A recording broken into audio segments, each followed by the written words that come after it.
What hello everybody. How's it going? Happy Thursday. Sometimes this is like the only thing that really tells me what day it is. So I'm very grateful for you all being here because, whew, one of those weeks.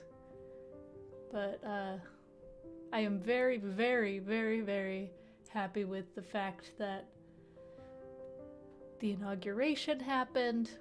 It's almost the end of the week. It's kind of a shorter week for some people. It's not bad, not bad. You also did not know it was Thursday. Yep. Friday Junior. Ooh, I like that. That's fun. I dig it. I dig it. I was on, I was watching Jason Langsdorff's stream earlier today, and it was pretty fun, the Learn with Jason one.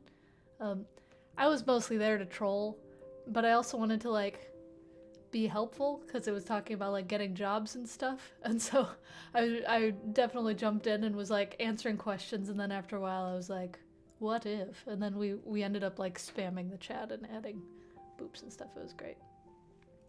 The Octocore Bear. I don't stream a lot. I do stream every week. I don't stream a lot because I don't have time, but every Thursday, sometimes more. Sometimes we call Thursday Kispentek. Did I say that right? I don't know how to speak Hungarian. Small Friday, though. I like it. To-do meter on Windows has native title bars, which are ugly. You know, that would be cool, because I don't know how to do that. If you wanted to make some custom title bars for it, like, I had it working on Electron a while ago, and then it stopped working because I think they changed the APIs, and I ended up just taking it out. So the Magic Vape, if you want to, I'm open to it because it was just not working for me. Also, this is very like dreamy music. I don't even know if you guys can hear it. If you can't hear it, let me know. Well, now it's quiet because it's the intro of another song, but if you can hear the music, I hope so. I made some kind of puzzle game. Do I have the link for it? Heck yeah, I do. I think it's actually on my GitHub profile. Yeah, it is. Flapjack Fwop. It's probably a lame name, but I'll say it anyway. Flapjack Fwop. If you'd like to play it, it's a pancake game. You have to flip all the pancakes. Here, actually, I think I can... I'll show you how to play it on the big screen. Let me just zoom in and stuff so that we can watch how Flapjack Fwop is played. Let's see. Here we go. This is Flapjack Fwop. You have to try to get butter on all of the pancakes.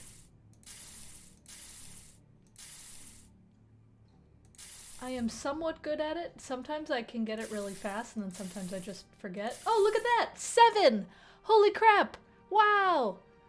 But all butter side up, yeah. And so, after that, you can tweet it. It's got a little thing. Made with pure vanilla HTML, CSS, and JavaScript. No React or any of that.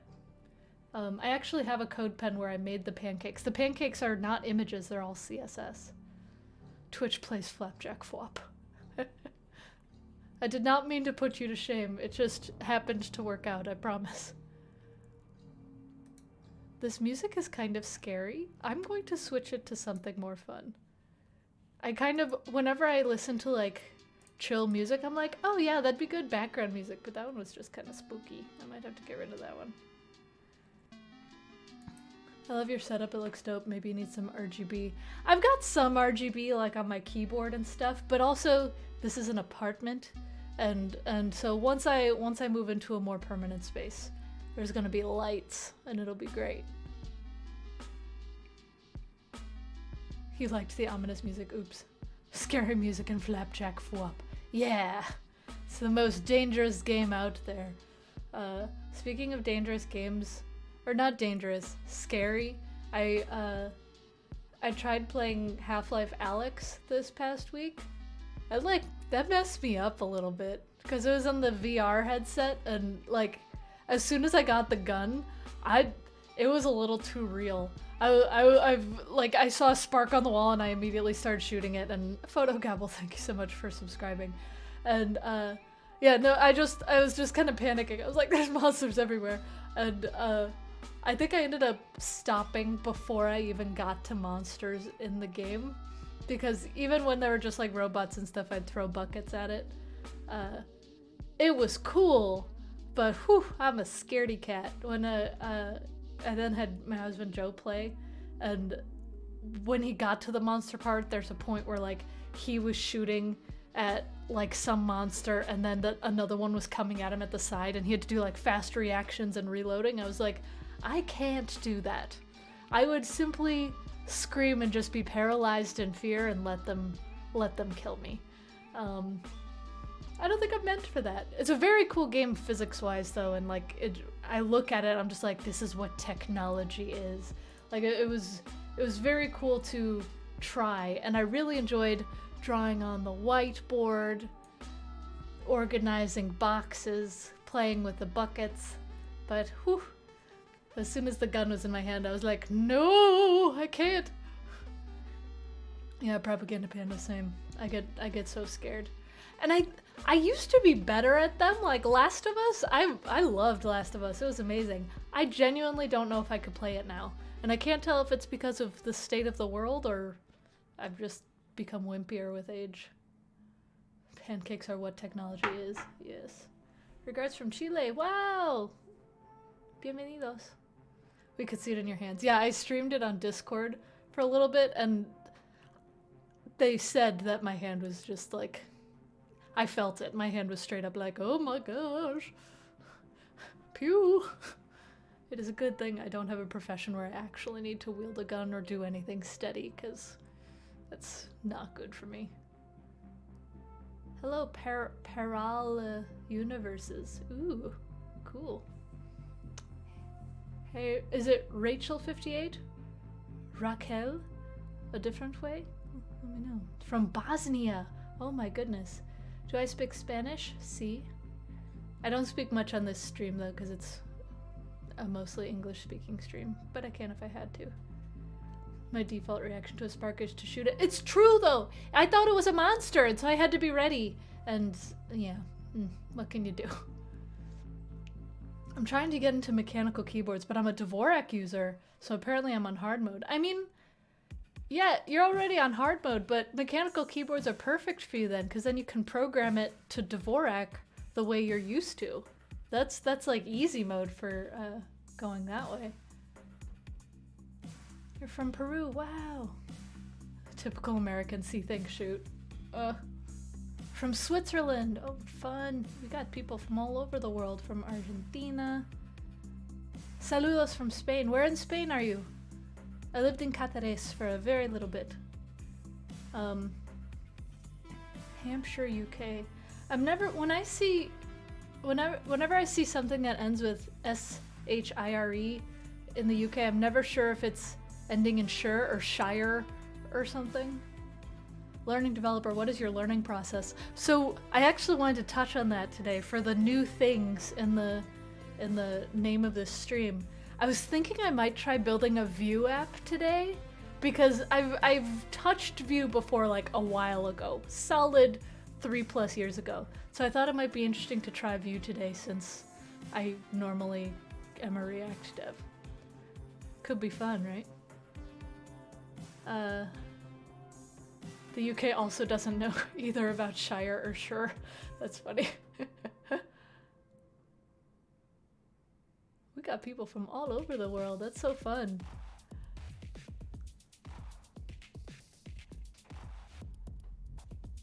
All over the place. South Spain. Oh, Cordoba was beautiful. I loved that one. That's so cool. You would like to view how I use Vue? So far there's nothing to view, but we'll see. Oh, hey Lee, how's it going? Fellow Iowa Stater. Got my Cyclone sweatshirt on. Do I have Discord? I do.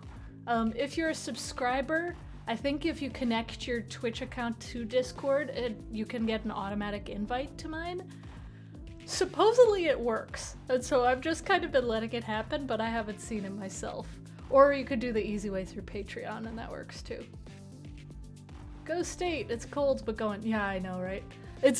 It's almost been annoying because it's been like cold in Chicago, but not cold enough for the snow to stick. Like the snow has melted so fast, and I want to build a snowman that'll last, and just not having it. Let's see, what am I talking about? In general, or what? You're from Girona. Man, I want to go back to Spain. It's been so long. I keep talking to people just like on voice calls at work and stuff, and just people from all over. I was talking to someone from Portugal yesterday, and he was just like, yeah, I mean, it's okay here. And I was just like, it's great there. I want to visit. I want to eat nata. I want to have all this stuff, but alas. And then, so one of the cities that I like the most is Seville or Sevilla. Wait, someone's from there. Hey, welcome. I love it. And I got this beautiful email about just the beauty of Sevilla and all of the like intricacies of the history and stuff. And it was from this travel newsletter, and it was going through all of it, and I was just like, oh my gosh, I love it. I want to visit it. And then right at the bottom in big letters, by the way, it's closed to US citizens right now. And I was like, oh, I'm so sad. Someday. Oh, you're not from there, you just love the city. There. Does the lack of travel make you mad-rid? Yes. Is there a way to test and evaluate my coding skills? I am a noob, and I know that I know a little bit of this and that, but in general I don't know what my skills have a value in the market. What might be useful for that is honestly just LeetCode or HackerRank. If you don't know those websites, I'll pull them up and put them in the chat. LeetCode.com.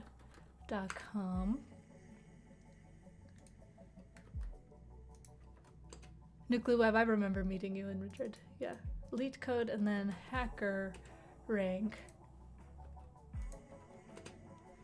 These, whenever I've like studied algorithms and stuff and wanted to assess myself, I use LeetCode or HackerRank and just do several problems and see if I can solve them. It varies from job to job. Some companies I know I've actually done on-site interviews, technical interviews through HackerRank, and it ends up being really good practice for that.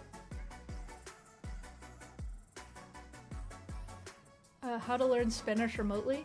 So I studied Spanish in college, like I minored in Spanish in college, and then I lived there for a little bit, and I studied it in younger ages as well.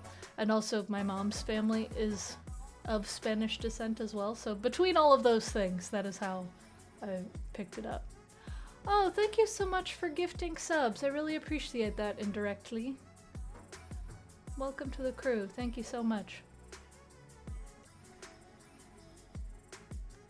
Orthos are usually uniform. Oh, I see what you're saying. You're talking about building a keyboard. So the different keycaps rows with the different heights and shapes, that depends on the set. Because, for example, DSA keycaps, they're uniform straight across and it doesn't matter what row they're on. Certain SA keycaps are all R3, so just all one row, row 3. But then, for example, on this board, if I can lift it up, this one has focus, there it is. See how it's different profiles and different angles for each row? That one is SA with the different rows and stuff. Check out this app to learn Spanish. Okay, cool. Oh, so it's learning by listening. You know, I've known quite a few people where they're just like, I'm just going to learn by osmosis. And I do think listening is very, very helpful. Purely because my husband's family is Korean, he's Korean, and watching K-dramas, I don't know what's happening. I totally rely on the captions and everything. But I do feel like I understand it more the more I watch. And like there are certain words that you pick up, you know, like definitely know how to say thank you and hello and stuff. But there's a few things where I'm just like, ooh, I could say that this tastes good and stuff. And so I do think learning by listening is very real, for sure. Do I think the current norm of Google-style interviewing is a good measure for assessing developers? No. If you'd like, I can get into more detail, but I don't think so. Even the uniform profiles have the F and J key nubs. Sometimes you can get them without the nubs as well. Like the board that I have, actually, I don't have any homing things, mostly because they were bugging me and I didn't want them. Do I have a PC? Did I build it myself? Yes, and yes. Do I like building PCs? No. It's a lot of work and I never want to do it again.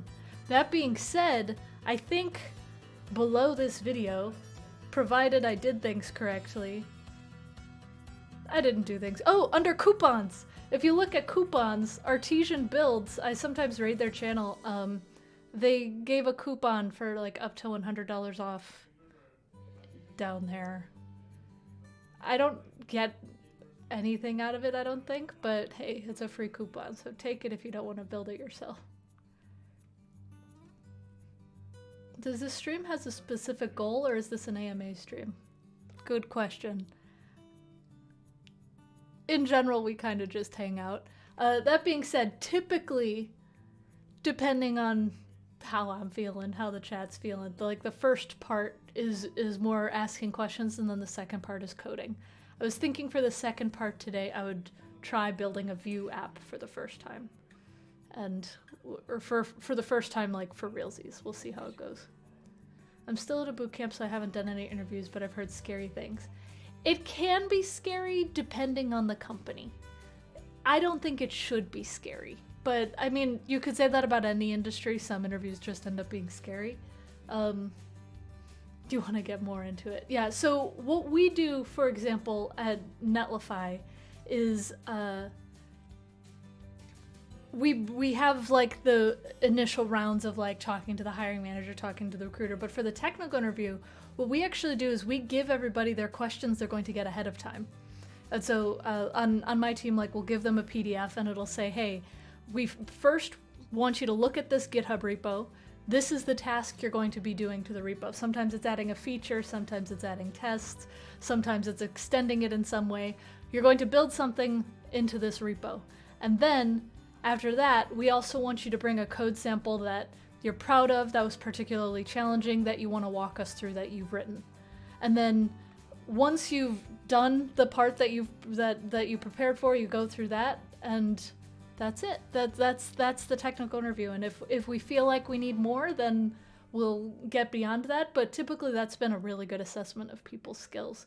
And being able to prepare ahead of time has been very useful for people.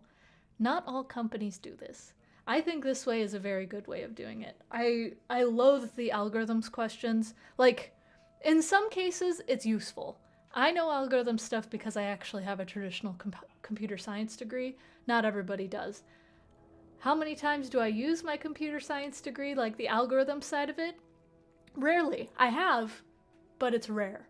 I prefer the more practical questions, and I try to personally, if I'm asking a question that it's not like we give you a question ahead of time or something,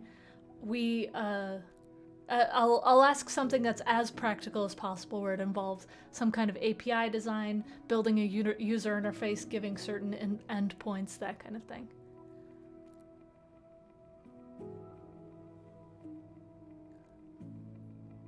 Let's see. I had a take-home project that I delivered last week for a screening interview. Got the sorry not sorry. Contacted for feedback. Was ghosted. No! Is it true that some sketchy companies take advantage of devs looking for their first job? I loathe that. First of all, I know that some companies have a policy of not giving feedback because they don't want to be sued for whatever reason, because it's a delicate subject. I think that's dumb. But that is a thing. I very rarely see companies actually, like, take advantage of devs like that. That being said, if there comes a point where a company is doing that, you could be like, is this consulting? Because it feels like consulting. Because there actually have been times where I've had an interview where it's so practical, where they're just like, we want you to build, like, our website footer, but in React, and then add this, add that API call or whatever. And they say, and if you pass, great. If you don't pass, we'll see you. But either way, we're going to give you a certain number of dollars for your time. And that was amazing of them. And more companies should do that because you're spending a good amount of time on that, and it's a lot of time to dedicate for it. How do you handle people who don't code in their free time or all the code they wrote are proprietary? That's a good question. So we actually did have a case in our interview process where we were like, some code you're proud of or whatever. And so they were basically just like, I'm not allowed to show you some of this. And so here is a pseudocode version of the code that I wrote. And so they explained how it would integrate with something rather than giving just like the repo. Join my computer band, the algorithms. Hey.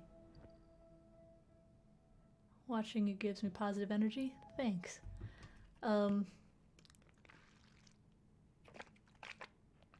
Is it a gauge to see what you know and how you solve problems? Yeah, so I am very, very much of the opinion that a lot of your interview shouldn't even be code, it should be talking about it. And so whenever I'm in a technical interview, for example, whether it's whiteboarding, coding, whatever, I start off talking about what I'm gonna do. And so if I'm given some kind of question, let's just say I have to implement a board game Battleship and I need to do an API, I'll be just like, okay, let's implement Battleship. We're going to want a certain number of functions. By the way, this is a real question I got from a big tech company. I have to implement an API, and so there's going to be a function for hit, there's going to be a function for miss, there's going to be a function for has been hit, and we'll be able to figure out if someone is passing to the service the coordinate that they're going to be hitting a ship. It'll be either a hit, a miss, or it'll be has been hit, so you don't redo that particular square.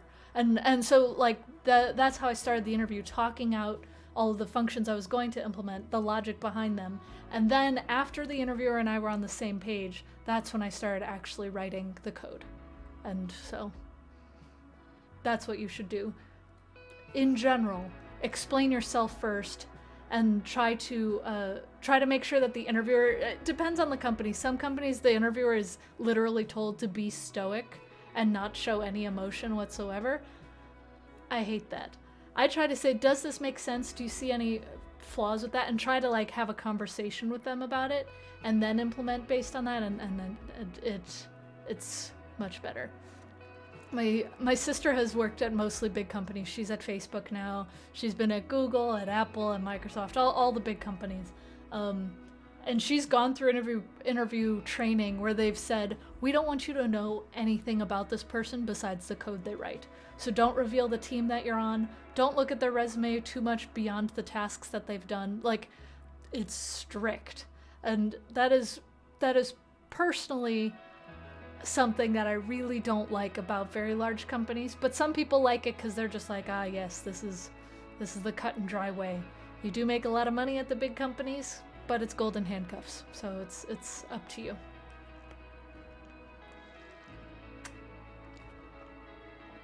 I had a job interview where I was just asked hypothetical problems with a computer and I was asked how I debug them. Oh, that's interesting.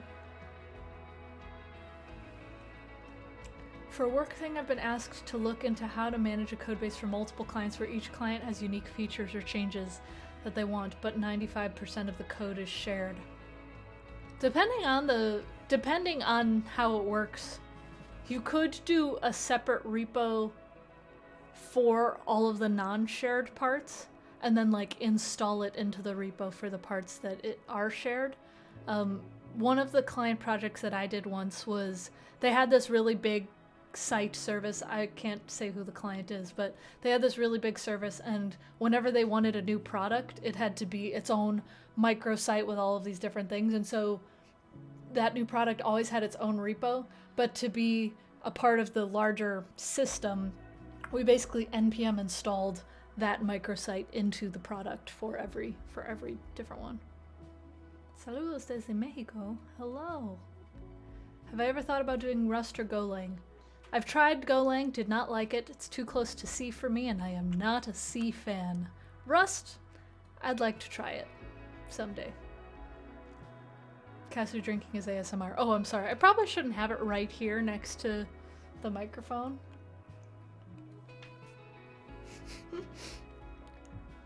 Maybe to see how confident the programmer is. Yeah, it's not great. What is the chill music playing in the background? It's from Epidemic Sound. If you do exclamation point music, you can see it. Interviewers often treat it as us versus them. Yeah, I really don't like that. I really, really don't like that, because the person you're interviewing is also interviewing you. You want to hire them. You don't want them to go away, because otherwise you're wasting your time and you're wasting theirs. And so if you frame it as you want this person to succeed, it's both how do I show that we have a good company culture, that I want them to succeed, and then also how do I assess their skills at the same time.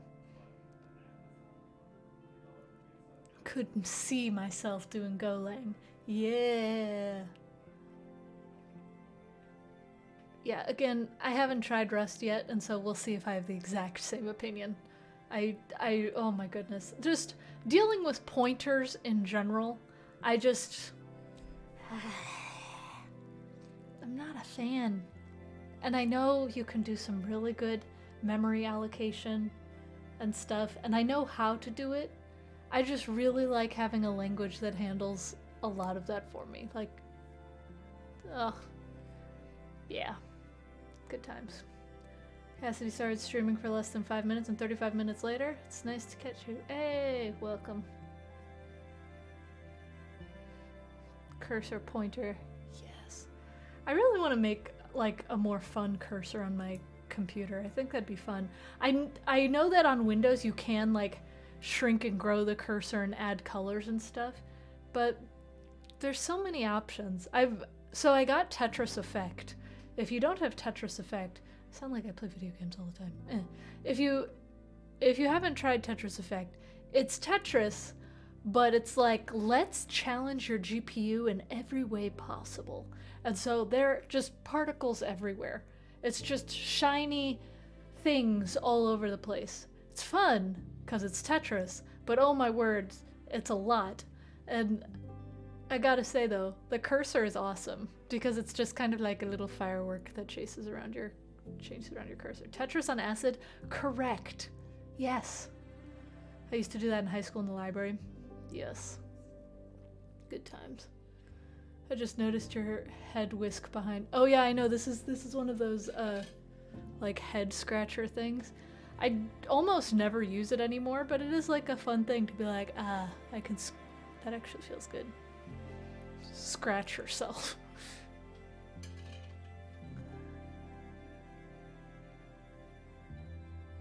Windows lets you change out the pointers if you want. Yeah, so I know you can do it natively, and you can also import images and stuff. We haven't really expanded on the mouse in the world. We could do some innovation there. Rust gets low level and the ownership stuff is a bit confusing. I could see that. I would be curious to build like an interesting backend with Rust, but also with Elixir.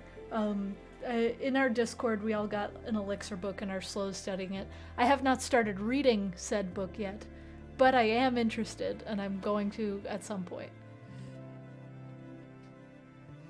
What are my thoughts on the design to dev process? Do you design first and then implement? Also for the design first approach, how would you design a canvas-based tool? Sends chills, I know, same, right? So personally, I'm not a designer. That being said, when I can, I try to draw it out, whether it's on paper with a wireframing tool with something. I try to draw as much of it out as possible and add a color palette if possible, just so that way I can have some direction. Because otherwise it's gonna be ugly, and it's gonna lead to inconsistent CSS and me having to rewrite things because I'm just like, oh, well, maybe this should happen. If you have a base, and this is purely talking about personal projects and stuff, if you're starting something on your own, it's so helpful to have a design first, purely to keep yourself on track. So, there you go. New company idea, fully customizable mouse pointers. This is the side project we'll build, people. Which OS am I using? Currently Windows. At work I use Mac. I work with both. Elixir is nice. Yeah, I love how Elixir scales. You get so much for free. And in general, I like functional programming. I just haven't done it in a while, and so I'm excited to try it. Boaz Bobs, hello. You're from Nigeria, wow. How do I break into the international space? That is a good question. And you know, I will actually connect you with some people. If you wouldn't mind DMing me on Twitter, cassidoo, DM me on Twitter about that, because I know some great devs who are from Nigeria who've broken into the international space and stuff, who might have some really good specific advice for you, because I don't know if I can provide the same level of granular advice that they could. Because I would say, like, learn in public, put your work out there. But for example, we just hired a dev who is from Nigeria originally, named Kenny. He's amazing, and I know that he had to go through some hoops to actually get hired onto our team.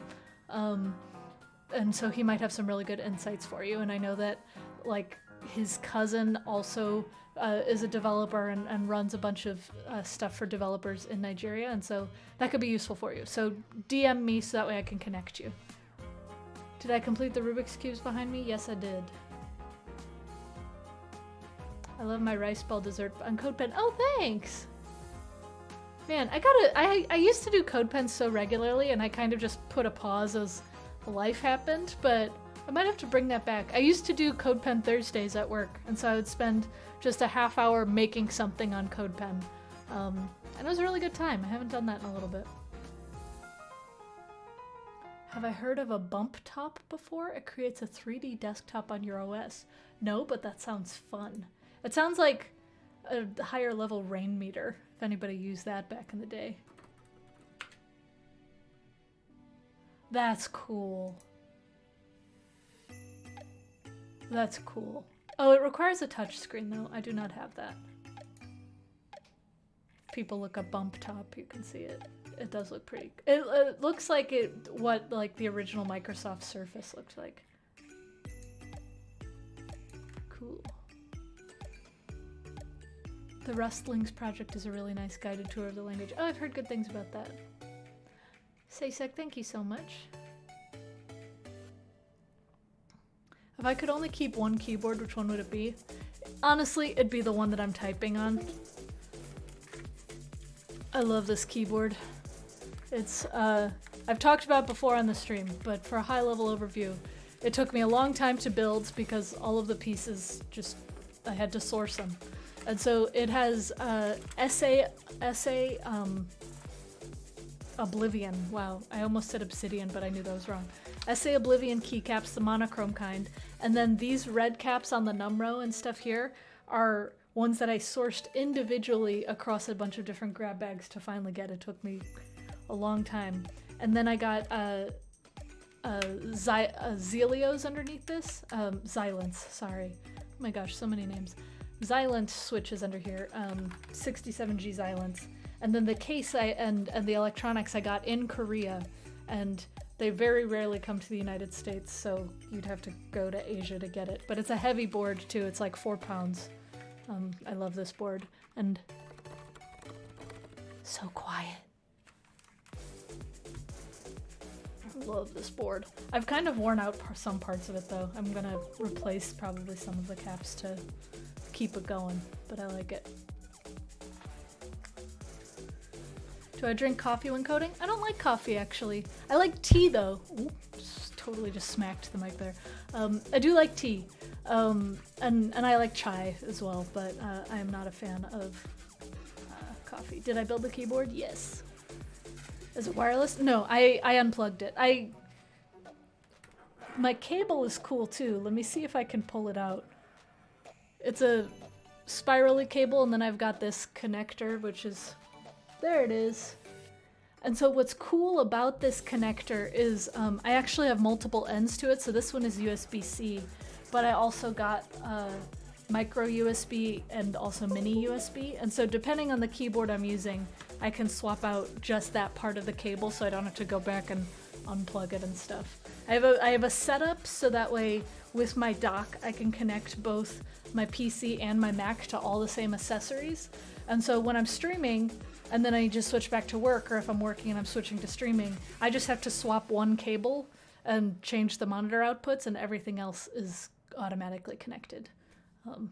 I worked very hard on this setup, so that way it could be as little work as possible to do that.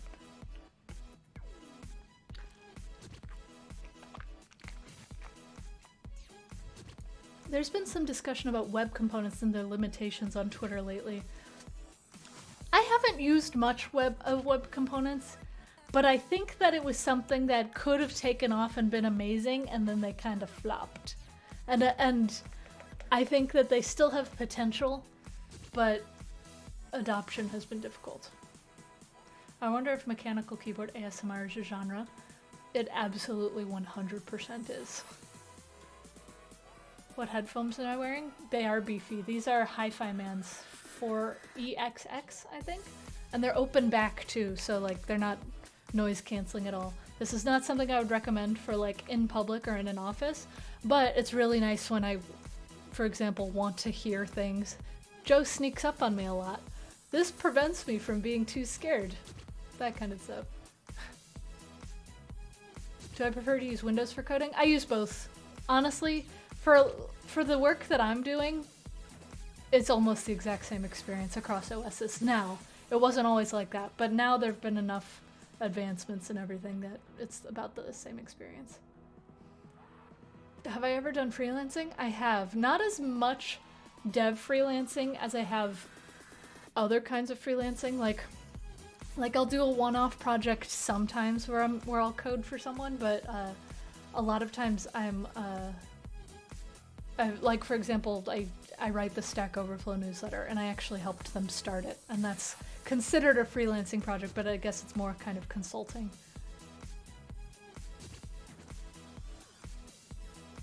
I kind of see web components as separate from framework components. I think there's potential for custom elements within framework components. I agree. I think it's very possible. Compound components, I think, are a really good example of what web components could be. You just purchased these headphones? Nice. Yeah, no, I like them. I do have like earbuds too that I use sometimes. I like the cans more, but if I need to use them, I have them. What language is paying the bills for you? JavaScript.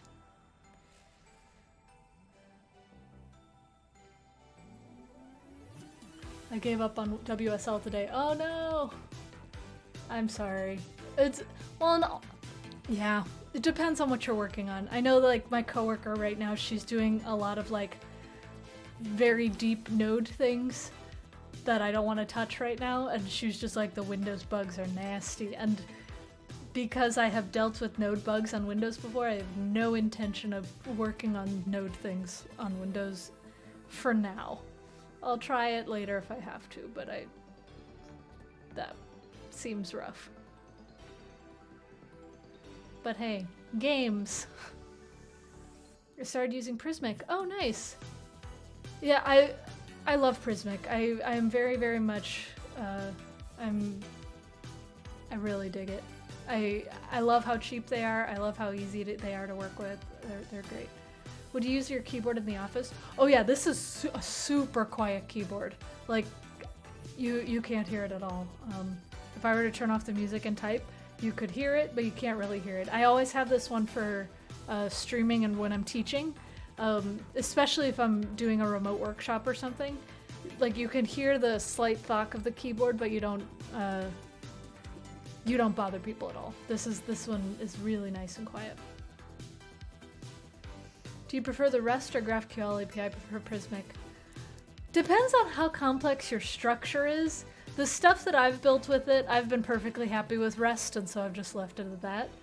But I could see if I were doing some kind of shared state that I pull just everything from the whole complex structure, I would probably use GraphQL for that. Otherwise, sometimes GraphQL can be overkill, and I didn't want to set up Apollo or anything, and so there you go. What was working at Amazon like? Not great.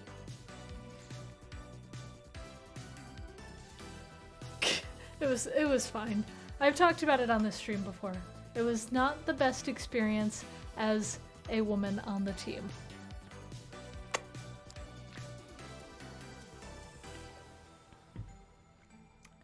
Well, I was not expecting it. Yeah. I wasn't there long for a reason. I was there for about 7 months, and I knew 2 weeks in that I needed to get out. but I tried to stick it out, and I couldn't take it anymore. Did you try compromising and not being a woman? Weirdly, I could not figure that out. I should have tried it. Should have tried harder. But yeah, no, like, my manager straight up said when I was just like, hey, I've noticed nobody responds to my emails, and is it because I need to build credibility or whatever? And my manager said, oh, it's because you're a woman. We have a problem with that here. I was like, what? And that was it. There's no solution. That was his answer. And I have learned a lot that I was not set up for success there. And I worked my butt off to try to make it work. And I found out actually after I quit, because a friend of mine who was an executive assistant, she reached out to me and she's like, okay, I wasn't allowed to tell you this, but now that you're gone, I don't care. You should know that we had this meeting, and there's a meeting with like my director and my manager and people. And they're just like, hey, yeah, no, Cassidy's doing really good work, but we don't really have a plan for what she's going to do. So we'll just let her quit on her own. Like, they truly didn't come up with a plan for me. And so I was doing as much work as I could, and they gave up. And that was like a solid, she said it was like 4 or 5 weeks into my work there. Like, they hired me, but then didn't have a plan for me to succeed. Stupid. But hey, you know, Amazon pays decently well. I paid off a couple loans. So there you go.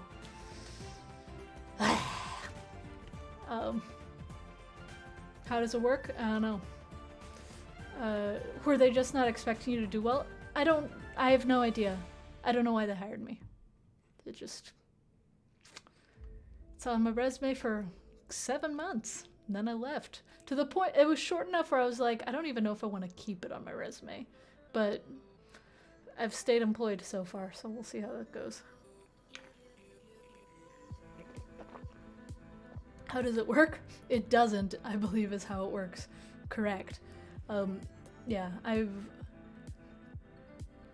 it's, Amazon helped me get out of debt, I know, right? Yeah, it was, all of the friends that I made, all of the women that I knew, quit within a year of my quitting. It was just not a good environment. And that being said, I'm saying this with all the caveats. It was just my team. There are some people I know who are at Amazon who love it. And there are some teams at Amazon that are amazing. Like, I've heard the Kindle team is amazing. I've heard that, like, the Fire TV people are really awesome. There's some parts of AWS that are really, really great. It's a very, very, very large company. And so if you end up working at Amazon, you might end up with a really awesome team. I did not end up with a really awesome team, and I was fed up enough that I didn't even want to try transferring. I just wanted to get out. So it happens. I was working in the Alexa division. And also, I can't even say that they might still be bad, because I worked there 3 years ago now. It was 2018. And so everyone I know there is gone. Like, the last person I know who is still there just left like 2 months ago. Everybody is gone from that area. So it might be great now, but I don't know. I know certain people left because they were sued for sexual harassment. And I know some people left because they were victims of it. There were many things that happened. Some that I'm probably not supposed to say, but statute of limitations, right? We're in the 3rd year away from it now. The interview process, it was technical. So I had a graph-based question, if I recall. And then I had a very funky role where it was like kind of half engineering, half TPM type stuff. My fancy title was head of developer voice programs. So it was like, I was the person in between product engineering teams and developer evangelism and advocacy teams. So it was a funky role where it was like part technical, part organizational type work. So it was like half technical interview, half not. What kind of questions do you ask when interviewing to predict if you'll be happy there? The one question that I ask every company, no matter what, is what's more important, your product, your customers, or your employees? And there's no wrong answer there. There's no wrong answer at all. That being said, if you ask everybody that you're interviewing with that question, you can find out if it's a consistent answer. And so, for example, at Netlify, when I asked that question, every single person said the employees. Every single one. Like, yes, the customer's important, yes, the product's important, but of the three, it's the employees that are most important. At Amazon, it was customers, and that makes sense. They're all about customer obsession and stuff. And it depends on who you talk to, and again, none of those answers are wrong, but it's a good gauge to find out if everyone's consistent in their answers, and then if you ask them to explain why. And for something like if the customer's always right, does the customer drive the roadmap? Does the customer make demands that you have to meet? Or is the customer the person that you're kind of serving and you hope that you can get good stuff from them? Like, there's a lot of questions that you can ask based on their answers, but the consistency is what I look for. How did you like Seattle overall? Seattle was great. It's beautiful. Good times and bad times is a great way to put it. Runaway Bend. Oh, you're heading off. Okay, have a good night. Yeah, no, I loved Seattle. It's beautiful. Being around the mountains and everything was absolutely gorgeous. For myself, the reason why we ended up kind of heading out, first of all, I'm from Chicago, and so that's how we ended up here, because we're a little bit closer to family, and it's a pandemic, things happen. But also, the Seattle freeze is real.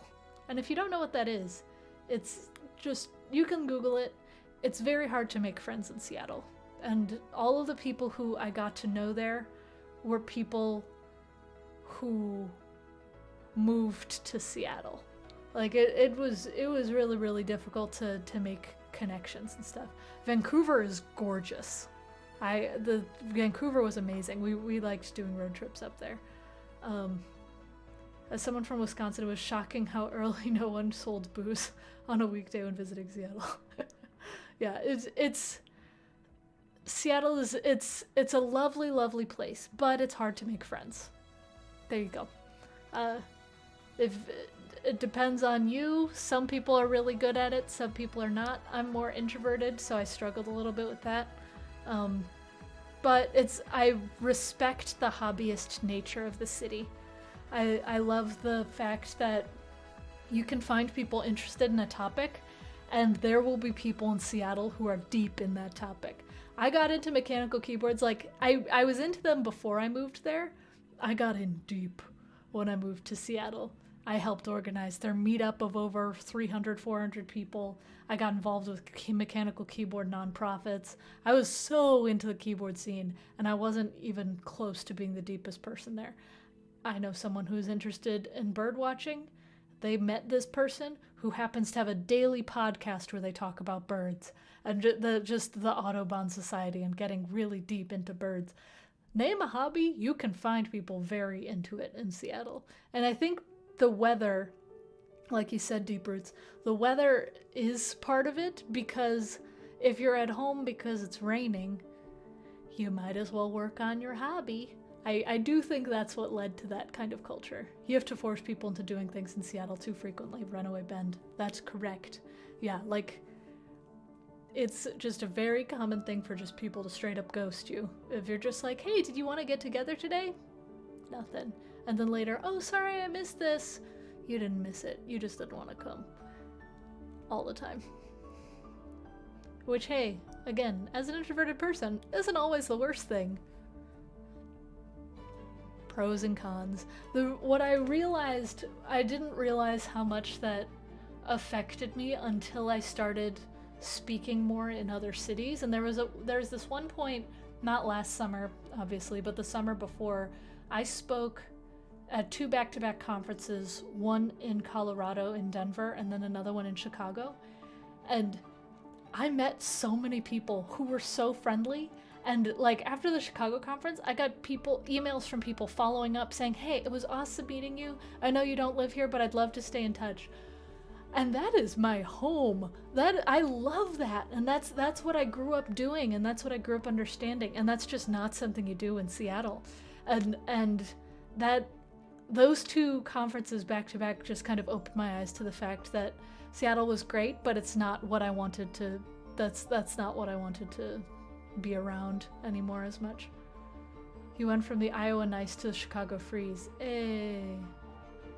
Midwest is different. That's true. Midwest nice is real, and I really like it. Even just moving here, there have been so many people where they're just like, hey, if you'd like to social distance walk in the park, let me know. And just, people are so friendly, and I love that about Chicago so far.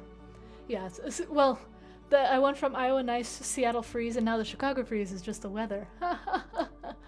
Yeah. Do I like 90s grunge music? Some. But it's not really my genre of choice. Depends.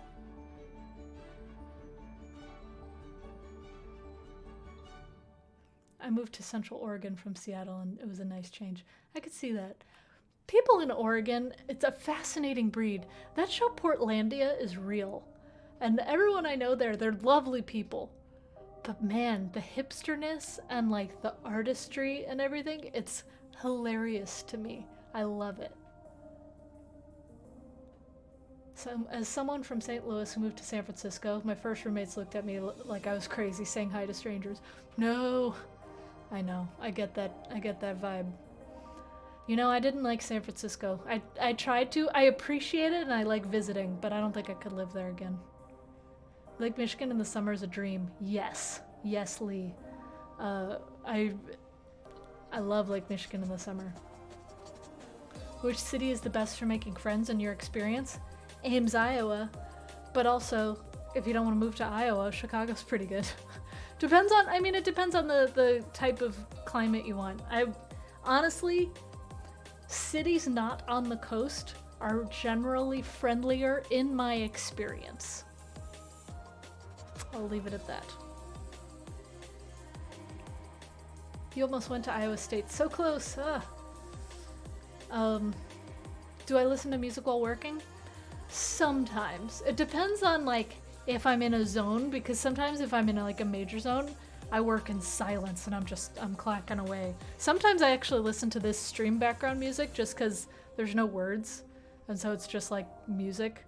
But then if I'm like in a jamming zone, that's when I turn on like the Broadway show tunes and I'm like belting along terribly while coding.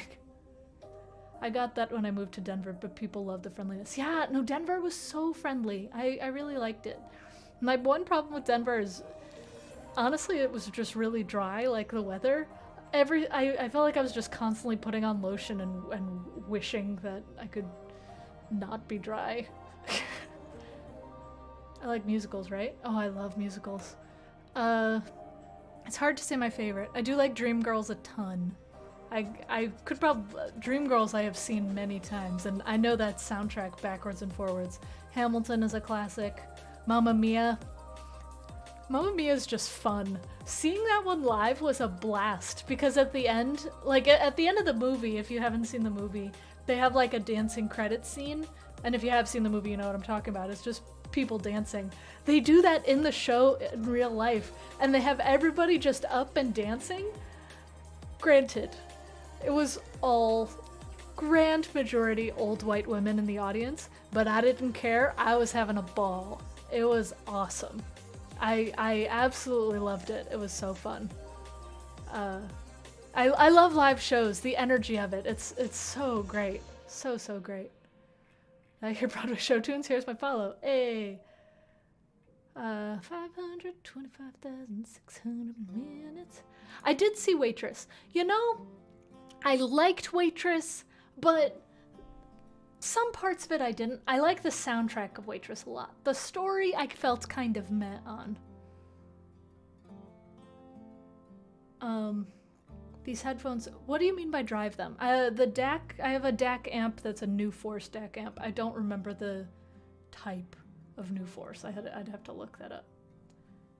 Waitress the movie is better than the musical. Really? I haven't seen the movie. I don't think I realized there was a movie. You made a PR already for the custom title bars. Okay, I'll check it out. No worries, Josh. Welcome, welcome, welcome. Ames, Iowa, and musical talk. Yeah. I also think I missed other questions when I got deep into the musical talk, and so if I didn't answer your question, please just ask it again, because I'm sorry. I got excited.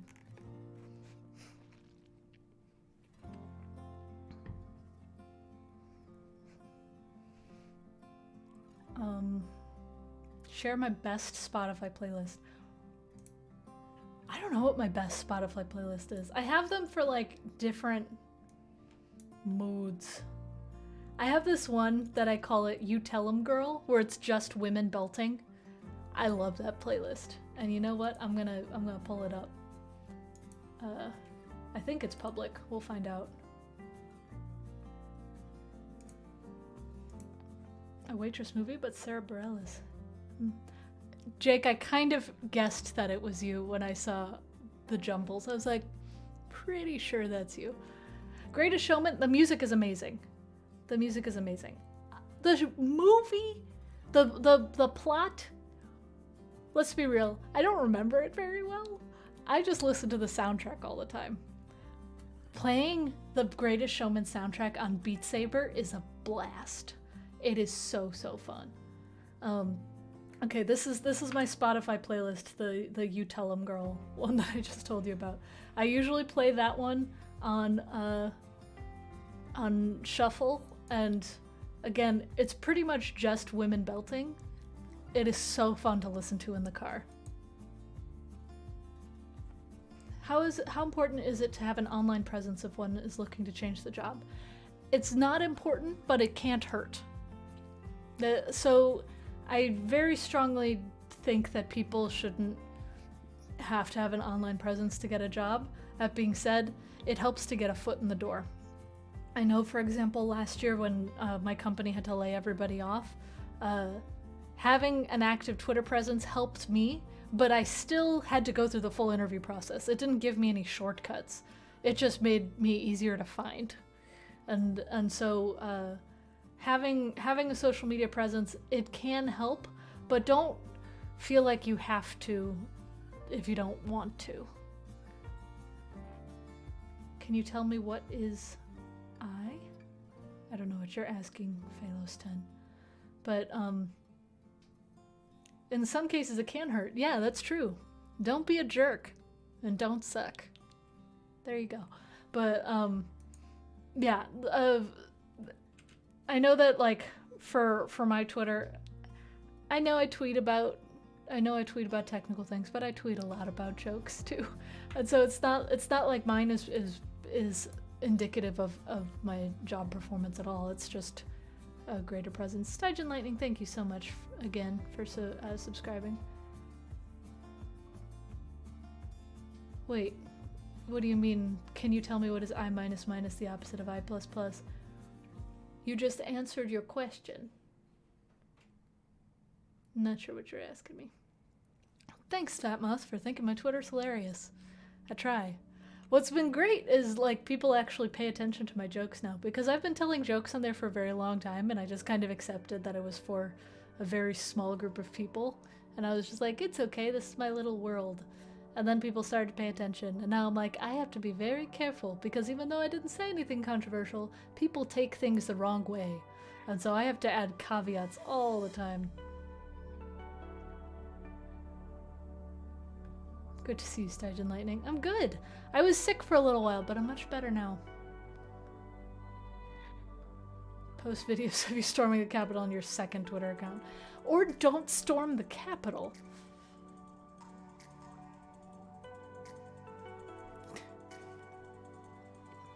Photogabble, thank you so much for gifting people subs. That's awesome of you. Thank you so much. Anybody, if you are subbed to my channel, you can get access to Discord. And again, I haven't done this myself, so supposedly it works, but I don't know how it works. If you connect your Twitch account to Discord, it'll say these are the things that these are the channels that you can like get access to as a result. And so it simply just works. Great. Thank you, Stygian Lightning. Great. So you can access that channel if you have a sub. Thank you so much. I appreciate it. Your hindsight 2020 joke. Thank you. That one, like, I didn't actually drive to Pittsburgh specifically for that joke. We were driving to Pittsburgh for another reason. But then when I saw that Heinz Field was in Pittsburgh, I was like, this is the perfect joke. And I'm very excited. Is that a Lego car or Lepin? Haha, Randy, it's Lego, I promise. No, that was the main reason. Sure. Yeah, thank you again, Photo Gavel. What's code I've written that I'm most proud of? I don't know. I'd have to think about it. Because there's some code that I've written that, like, it's very invisible code, and then some that's very visible. One thing, for example, that I'm very proud of is I implemented, with a couple other people, implemented blocking in Venmo. And so in the Venmo app, if you ever block someone, it's probably using my API. I'm very proud of that because that's a thing. And then sometimes it's just little scripts that I've written for myself, and sometimes it's just data modeling. What's code you removed that you're most proud of? Good question. There's actually a PR I worked on last year, and the file was 3,000 lines long, and it was really, really old code, and it was a lot of figuring out how to modernize a chunk and then scoot it over into its own file and separating it out. That was painful, but also really fun. That sound processing C program in CS229. Yeah, I know. Refactoring can be very fun because it's just like making it perfect. It's like brushing hair or doing a puzzle, but it's also the worst sometimes. It's untangling a knot. Does the Venmo API able to block me from sending Joe money? Yes. Do I read Hacker News? I skim it on occasion. I don't go on Hacker News regularly, but I might go like once a week just to check out things, especially because weekly I write my own newsletter in addition to the Stack Overflow one, and so I gotta keep up to date with things on occasion. My current company is a 10-year-old jQuery knot of sadness. Ooh, good luck with that upgrade. Ah. That feeling when you haven't interviewed in 4 years, but you're thinking about doing so again. Whew, good luck. And we did talk about this a little bit earlier. It's... depending on the company that you're talking to, it might be more practical than you think. But, yeah. Also, that guy, I know. Oh my gosh. I can't... 8 years. That's gonna be rough. I feel like I have kept up my interviewing skills purely because of my newsletter. If I didn't have like the question of the week that I constantly put in there and stuff, it's a mindset change, but you can do it. You're working on your task for your interview right now? Oh my goodness, good luck. Woo. So today, I did want to try building a Vue app if I could. And again, I've touched Vue, but I haven't built anything with Vue since like 3 years ago, a solid 3 years ago. And so I have no idea how to get started. Where's Fimian? I know I actually DM'd him about it before going. And so I was thinking I might try to just go from scratch and start installing things and see if it goes. Do I practice TDD more when I do back end than when I do front end? So let me get some IDs and stuff. La la la. I like this music. I think this is a newer one. Vue 3 and the Vue CLI. I should probably get all of those things, shouldn't I? I'm gonna start from scratch, and so you can see me learn, and hopefully I can have something decent going relatively quickly.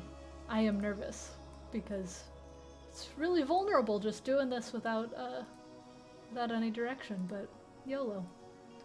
I'll probably build something basic, and if you have ideas, let me know. Otherwise, it might just be a to-do app. Have I played World of Warcraft? No. And I know that I would be addicted to it if I tried it. What do people mean when they say program to abstractions and not implementations? If you can, try to not code to a very specific problem, but code to that type of problem, so that way you can reuse the code later if you can.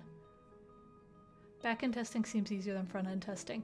Yeah, it is. Well, because there's so many different types of front-end tests. Like, it's not just unit tests and integration tests, but it's like shallow testing and testing the presentation later versus the logic and stuff. You need an assistant. I'm ready to work for you. Ooh.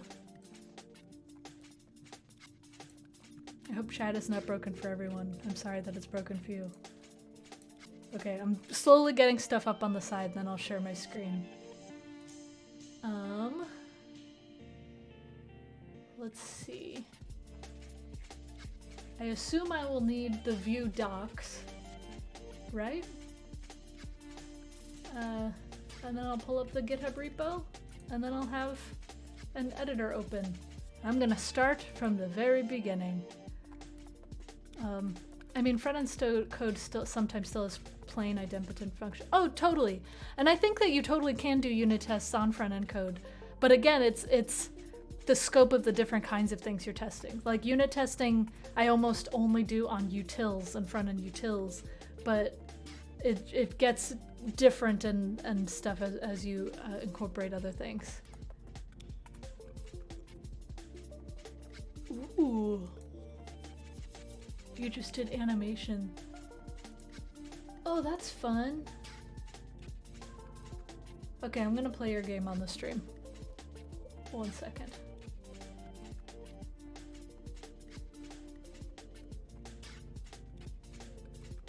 What do I owe Jimena?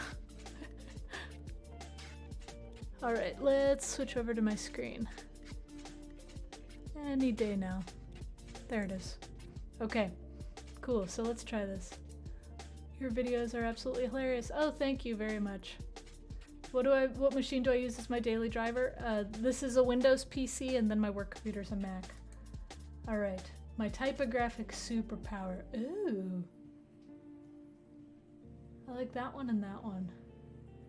I'm gonna pick that one.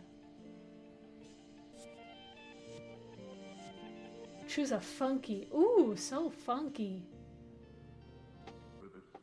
I like this one, but it's also kind of lobstery. I'll probably pick that one.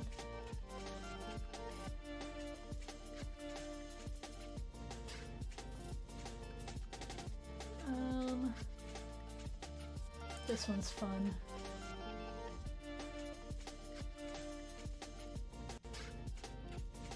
Pick the organic beverage you'd like to drink. Organic, eh? This one feels organic. I don't like it when fonts have like that rusty stuff. I don't know if you can see it, where it's like slightly faded. I'd rather add that effect later than have it built in, but that's just me. Something edgy, ooh. So some of these definitely read more edgy, but I like this font more, so I'm gonna pick that one.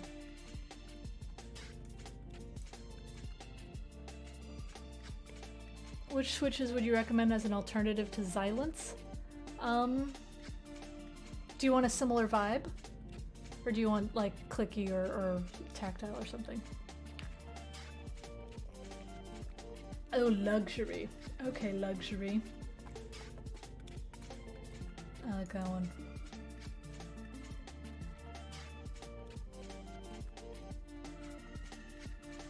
An invitation I'd like to receive.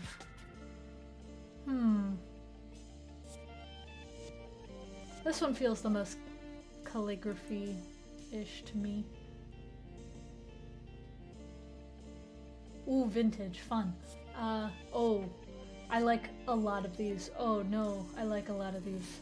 I really like this. Oh, you know, that one. I like that one a lot.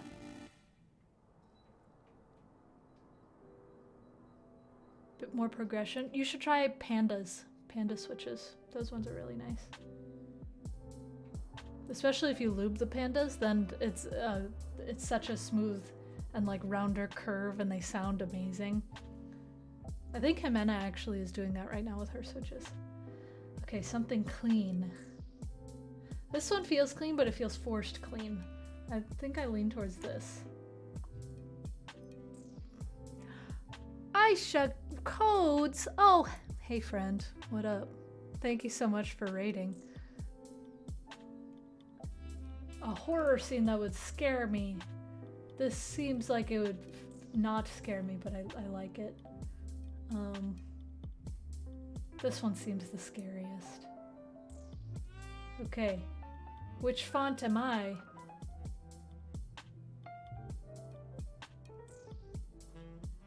Heavens.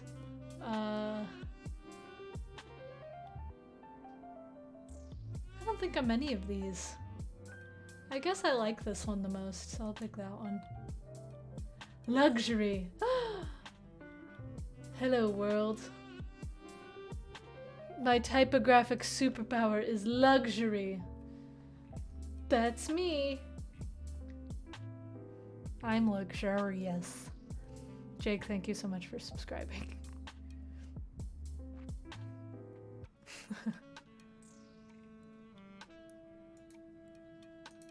Well, that was fun. Man, good job building that. That was awesome. It's been kind of fun because my team got Adobe at work. And so now I have access to so many fonts. And it's so fun. But I also kind of want to make my own font now, but I don't know how. So it's been a whole up and down journey of excitement and trying and failing, but that's cool. Anyway, I was going to do Vue, right? Let's try this. It is a rabbit hole. Yeah, I feel like the designers in this crowd will know. Aisha, welcome. It's good to see you, friend. We're in the same time zone now, I think. Or wait, maybe. I know Michigan is like partially central and partially eastern. We're close by now. If you want to jump into this latest cutting-edge Vue experience, I recommend checking out Vite, the front-end build tool built by Evan Yu. Very fast experience and easy way to scaffold. I kind of want to...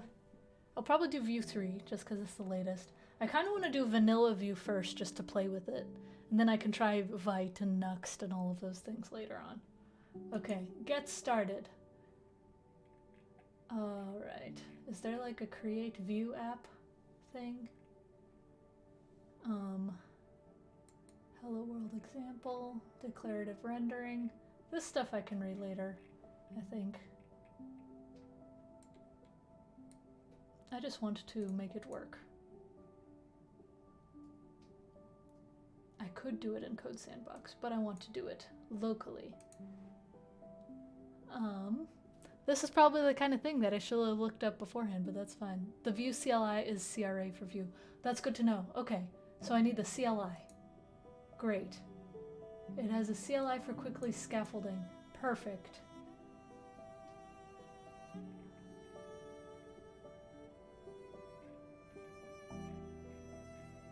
How do I install the CLI?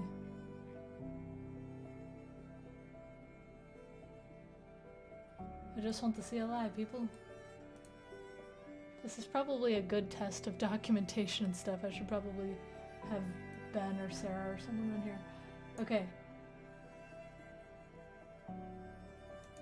CLI. There it is. Docs are available here. So much clicking. Okay. Great.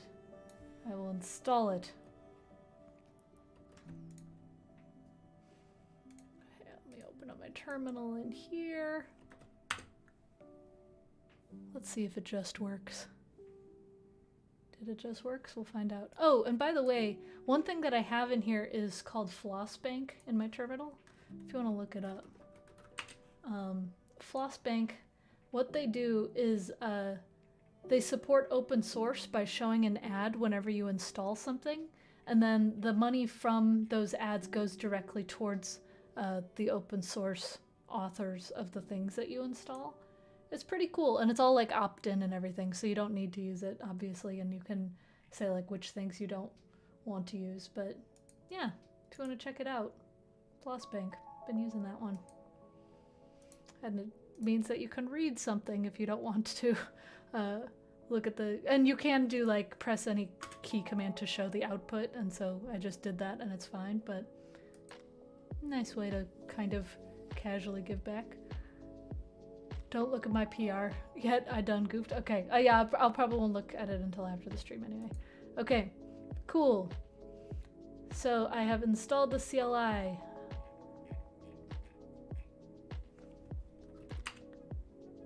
Nice. It worked. Okay. Let me, I'll zoom in so you can actually see. That would probably be good, right?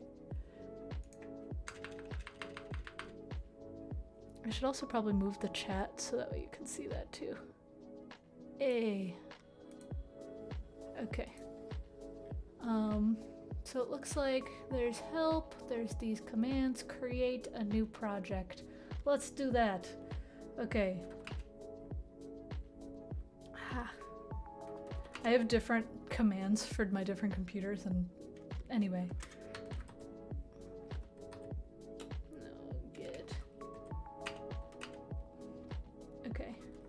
I'm going to Vue create. What do we want to build? Is the stream so blurry for you? I'm pushing it out at a high resolution, I thought. I'm sorry to hear that. It's 720p for you? I'm sorry. It's coming in clear on my end, but that might be my bad. Build a slider puzzle. I'm not gonna do a slider puzzle for my first app. It looks clear there, but it's still 720. Okay, I don't actually know if I can update it mid-stream. Probably can't. Yep, you cannot change these settings when you're live. I'll try to fix it next time. Oh yeah, it has a base resolution and then the scaled resolution, and it's downscaling. Okay, I'll fix that next time. I'm sorry. What keyboard do I use and what kind of switches? I use a custom board. If you do exclamation point keyboard, you can see it because I talked about it a little bit already, but it has Xylence. Yeah, I'll change out those settings later. You know, maybe I should just do a to-do app for now.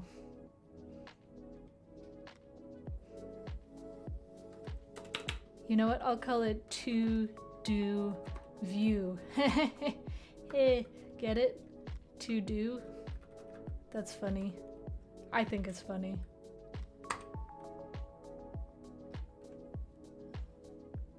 Okay. Ooh. Default view 2. Okay, I'm gonna do view 3. Let's see what this looks like. This part is probably very boring for anybody who has already done Vue before, but hey, this is new for me.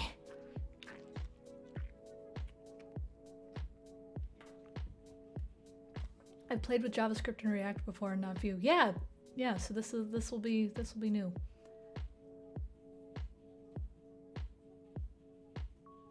Wow, so many things to install. Does anybody know if they do a lot of code splitting? Like if you don't use certain JavaScript, does it not compile it? I'm curious. Okay, cool. So now I'm going to open a new workspace with to-do view. Great. This is it. This is what I want to open. Wait, why? I just want this. Oh, okay, there we go. All right. Well, app.view. Oh, I zoomed in so much. Okay. All right, so this is our base app. Do I want to install extensions for Vue? Yes, thanks. I assume that will be useful to me. Look at that, it is. Okay, cool. So we have a component named Hello World, and this component is in the components folder. Oh, and it's this huge template. Okay. Got it. I'm going to try to not rely on docs as much as I can, but I do want to just get a little bit started at the beginning. Also, to run this, I assume it's just like npm start, right? Serve. Is Vue a programming language? It's a JavaScript library. Well, I spend 20 minutes reading the docs and you can spend 5 hours debugging. That's right. Okay, that didn't work. Oh, I should probably do run serve. Let's see if that works. Ooh, I think it did.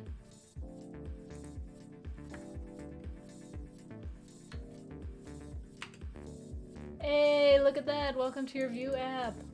Toy. Okay. All right, great. I have gotten... I was hired to code, not to read. Okay, so now that I've gotten that done, now we should turn this into a to-do app.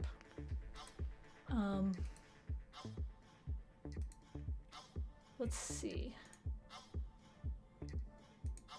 The Vue instance, Oh, they already have a to-do app here. Okay, I don't want to look at it. I don't want to cheat.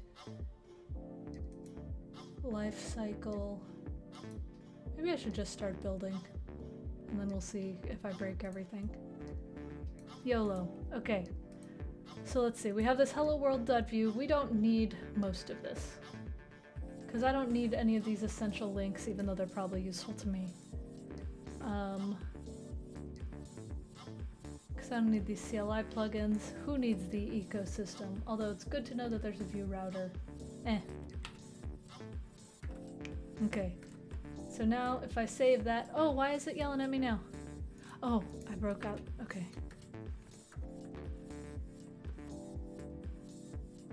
I'm viewing the Vue 2 talks. Thank you for telling me no category. I appreciate that. Okay. Swap to V3 docs. Thanks. Oh, cute. Okay, it's different. Okay, those are probably functions I need to be aware of. Soon. Right now I was able to get the word sup to appear in my app. Check that out. Okay, and it looks like I pass props to the component this way. Okay, that's interesting. It's similar to React in how it passes props, except you don't have to have a function for that. And those props, the name is that hello world? Where does message come from? Oh, is that an app.vue? Yes, message, welcome to your Vue.js app. Great, okay. So I think I need to make a new to-do component that will contain things. So I'll have to-do item. You know, to start, I think I'm gonna make a counter and counter.vue, not .js. I'll see if the counter works and then go from Vue from there. Okay, so I need to have a template, a script, and a style. I'm going to copy all of this. And I'll style things later. This component is called counter. And then, it should be back here. We are going to count. Let's say that. Cool. And so theoretically, inside of here, I can import my counter. We'll do more advanced things after getting a very basic thing going. Counter, counter, and then in here I should be able to do counter, and I don't think I'm taking in any props right now. I'm technically taking in message, but I don't need to take that in. So I'll do that and then take out this. It's defined but never used. It's right there. Do I need to export it differently? Export default counter. I did! Okay. It's defined but never... Oh, it has to be listed in components. Look at that. Wow. Look at that. We are going to count. Okay, cool. I have a basic component. All right. So, I should make this have logic. And I saw that there were things called like data and stuff. I assume that my scripts for this component will go in here. And so let's look at the docs to see what we have. Okay.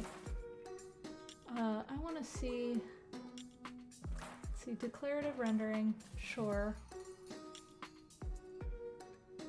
Oh, this doesn't use a Vue file, does it? Or does it? I'm not sure what this whole thing is. So if you, I just realized the docs are very tiny for you. Do I not need to use Vue template components? Okay, meeting time, bye! I will want a methods. Oh! Okay, if I can do methods, then are those just functions that I can use? Is there like a state variable? Oh, see you later, Curious Yellow. Good having you. Okay. Again, this is my first time doing this, so excuse me while I'm learning how to view. Okay, these are doing very different things than what I expected. I just want to see an example component. Okay, we have this data and then return count for. Is data our state variable? It seems like it. Maybe.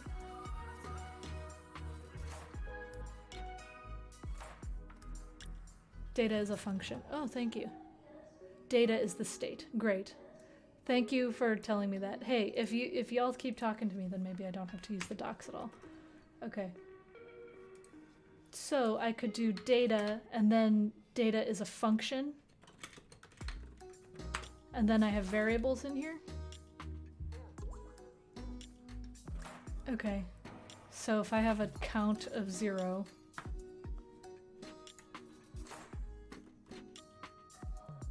okay, oh, okay, so it's in there.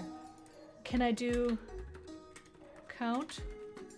Does that work? Nope.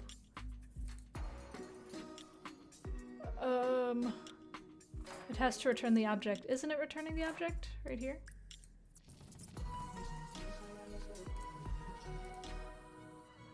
Oh, unless it has to... I get it, okay. Aha! Okay, great. That was just me being silly with my arrow functions. Great. Okay, cool. So now we have a count, and now we want to update the count. Do I have access to count in methods? Yes? Oh, it's this.count. Great. Thank you all so much for knowing how to do this. Okay, so let's just say I have a function add. Is add defined? I assume add is like an object that's a thing like this, right? Yeah? We'll find out. Correct. Heck yeah. Okay, so this dot count plus plus, right? Yes? Maybe? Maybe.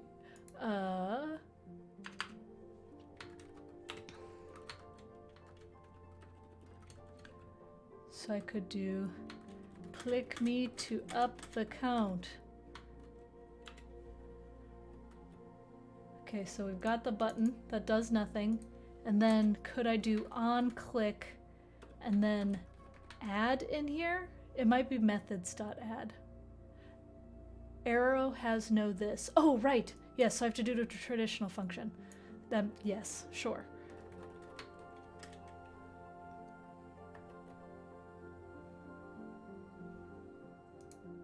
That doesn't work. Okay, that's fine. Oh wait, do I have to not use an arrow function here then too? Thank you, sorry. That makes sense. Does that work? Nope, that's fine. I'm learning. Oh, I messed up. That's okay.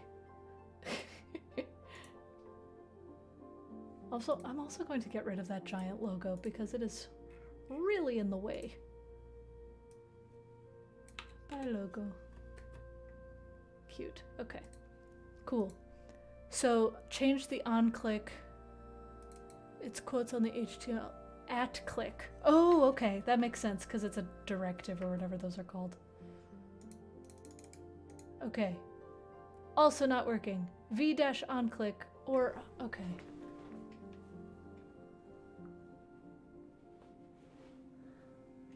Events are not handled the same way. Oh, and so it's a string? Interesting. I wonder why that's a string. I'm calling it the React way. Yeah, okay. Hey, look at that. We have a counter. Maybe the real counter functionality is the friends we made along the way. Hey, Lindsay. I'm ending the stream after I get a to-do app working in Vue for the first time. Okay, cool. So that means I could do subtract the exact same way, in theory. And so I could do this dot count minus minus, and then this, and then subtract, sync the count. Up, down. Oh my word. It's a declarative framework, people. Heavens, this is exciting. Okay. Cool. Just to answer your point about data, data can be an arrow function because there's no context before you're returning the object. Okay. I'm going to just, you know, do some line breaks here. Okay. Wow, what a day. Okay, so we have our counter, and I assume in styles then I could add some like nice little styles. Could I, because it's scoped, I still use the class, I assume. So if I do counter here, then I assume I can do counter and then let's just say like background is cyan. Would that work? Look at that, it does. Wow, that's fun. We should do a nicer color. Oh, what is that one color? Nord colors. I like this color palette. It's pretty. I'm going to do a nice little green right here. So if I do this background here, and then if I did, can I do nested stuff? Probably not, because it's just CSS. But I'm curious. I'm going to try, and then if it fails, I'll just move it out. Button, and then in here, I'll do the background is this light gray. You can easily install as CSS. Yeah, I could. That's easy to do.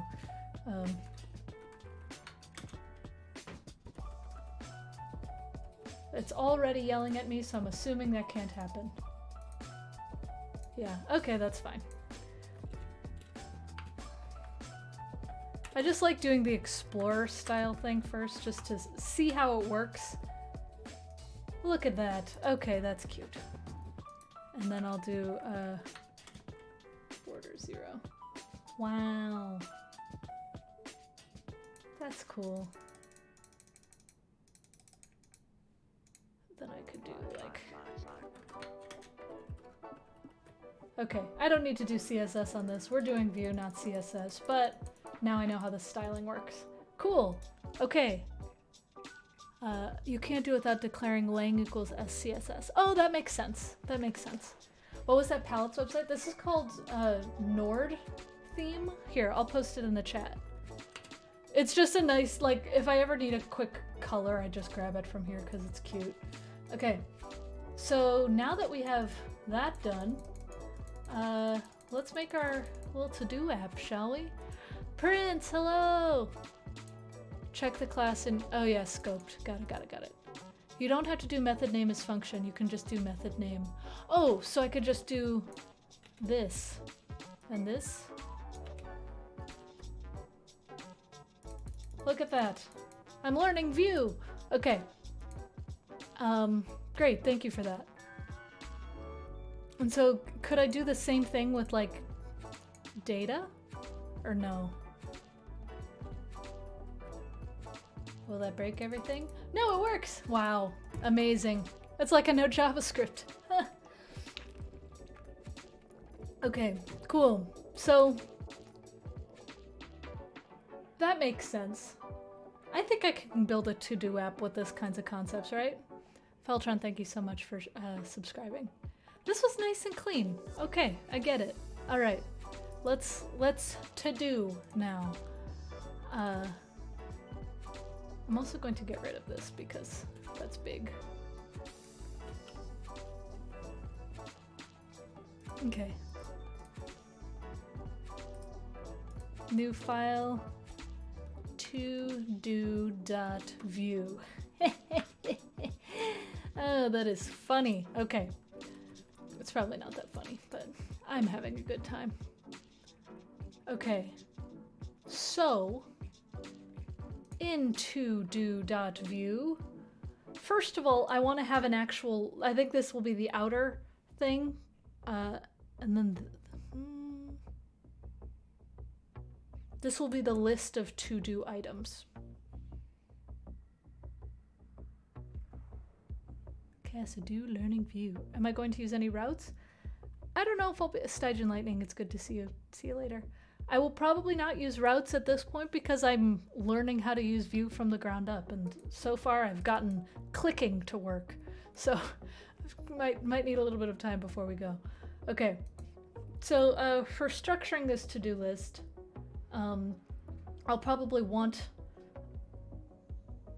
a bunch of items coming from the outer thing and then having a to-do list item on the inside that has like buttons and stuff. So this will involve passing props, which I'm excited about. Okay, so first of all, I'm going to do to-do, to-do list. Okay, and we're not going to count. We're going to take out all of this because the list is going to be here. This is going to be to do, and then this will be the list of to-do items, and I'll make that an empty object. And then for the background of this, I'll make it purple. And let me just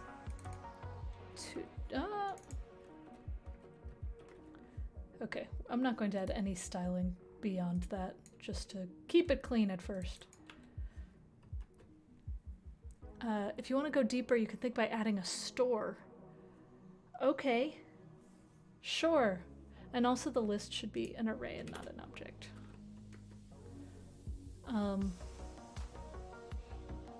So we want to be able to add a to-do list item and complete a to-do list item and delete a to-do list item.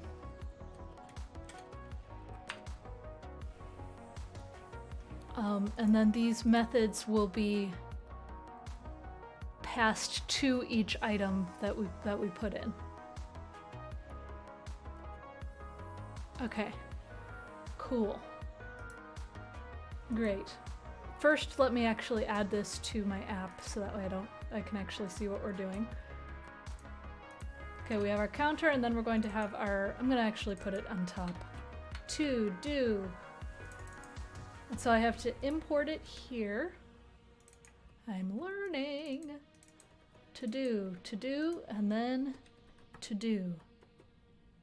Look at that. Wow. Okay, great. So, now that I've added this list component, I need to be able to have a set of items that we put in there. And for a to-do list item, I want to make a separate component for it, but I might just have them be strings at first with buttons. I'm a liar. Okay, I'm gonna do to do item.view because I want to see props and stuff and how those work. Okay, the background of the item, oh heavens, okay. The background of the item is going to be dark.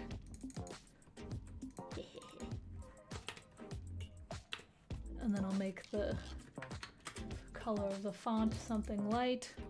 Again, this part doesn't matter, but I like CSS and I think it's worth having something cute. And then also it makes it a little more distinct. Okay, I'm going to take out methods because I don't think we're going to be using any methods on this. We're just going to be calling props. So this will be a to-do item. This is a to-do item.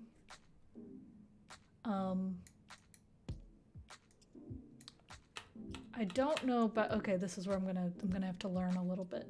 Okay, so we have a to-do item and I'm going to import this into to-do.vue. And if I'm importing into to-do.vue, I basically need to do what I did here. So I have a components object. Okay. Name props and then components. Should that be before props? Does it matter? I don't know. Components. This. To-do item. And then I'm importing it just like I did here. Only I'm importing it here. And it'll be a to-do item. And it's in the same folder. I don't know the React version of computer props. I don't know the Vue version of computer props. I only know props. I might want to look up slots. What are slots? Oh, look at that. Oh, that seems like what I want to use, doesn't it? Thank you for telling me to look this up. Okay. Great, but how do I make this?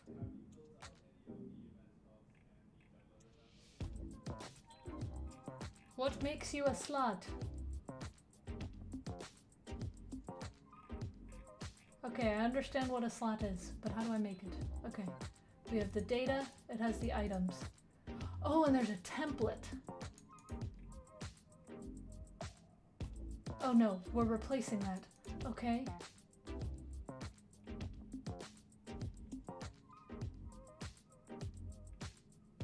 So is it a component?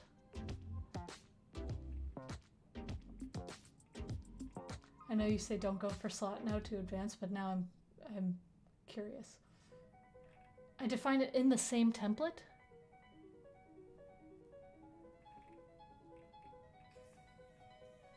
It seems useful. You can think of scoped slots as a component.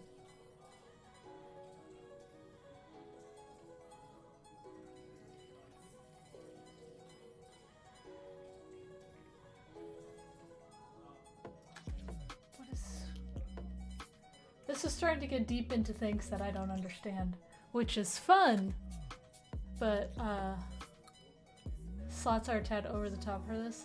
That's fine. I can always add slots later, right? I am definitely coming at this with a React brain, where my React brain is saying, ah yes, I'm just making a component within a component. Is there something comparable to slots in React? I mean,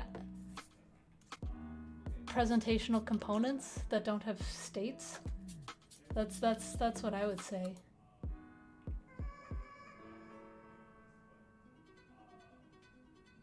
Yeah, okay. I'm just going to do that. I'm just going to make a component and then we can talk about improving it later. Okay. So I have a to-do item in here now. And now it's just like I haven't used it. I know that. Don't yell at me. I'm just going to do this for now to have it. Look, it says list. I'm gonna make it say item. Great. Okay, so now I want to pass props to this item that calls these functions. Slot is basically children. Interesting. You can pass in any component as a prop in React, so in effect I think there's slots already without special terminology. Oh, okay. Okay, so I know about the v4 thing just because I saw that, so I assume that's my loop. And so I figure what I will do is whatever that v4 is. v4. Nice. Okay. So v4 item in list. What is this set item ref thing? Okay, hang on.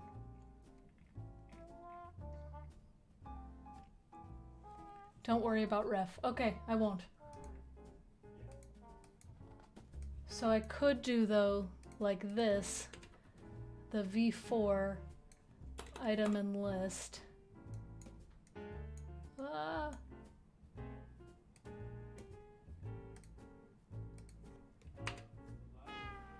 And so item in list, and then we have to do item like that.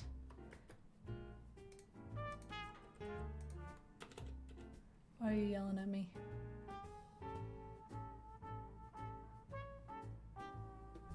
vbind? Oh no. Oh, I want to specify an ID. Okay. Okay. Don't panic.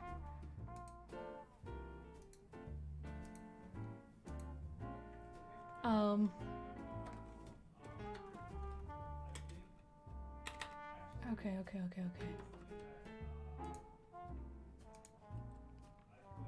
I'm gonna have a sample item in here, and I'll do the sample item will be have a name sample, and actually it doesn't even have to be an object, it could just be a string. And so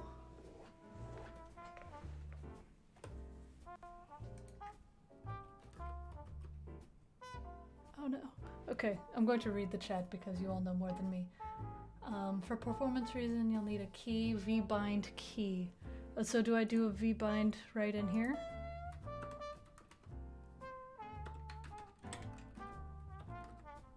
Like that?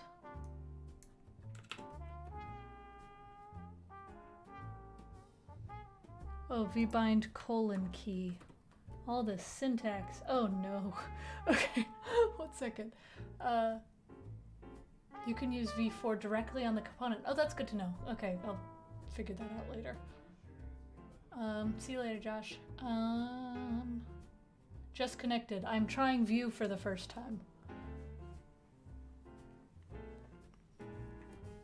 Try putting v4 in the to-do item attributes. Oh, and then looping it in that?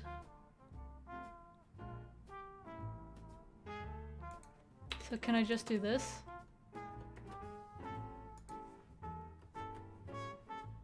Nope. Okay, well.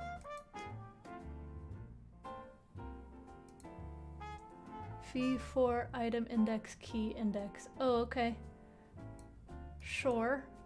v4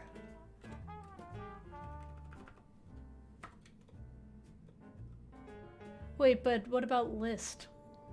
Camel case, Chris.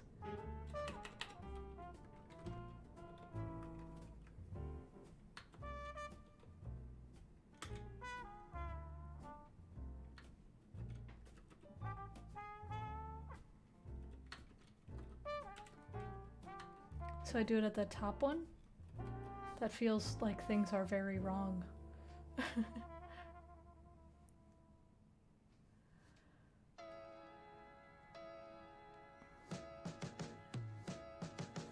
Oh, I see you do that in list here. That makes sense. Okay. And then the index is the key. Look at that. Okay, this is fine. I'm going to do thingy. Okay, great. Things are starting to work. I appreciate you helping me because I'm... Okay, great. And so now I can say the name of this to-do item is the item, or the, yeah, item right here. And then I also want to pass in functionality and stuff too. And so I want to be able to add things to the list, complete things in the list, and delete things in the list. And you know, I might actually remove delete for now and just have add and complete for now.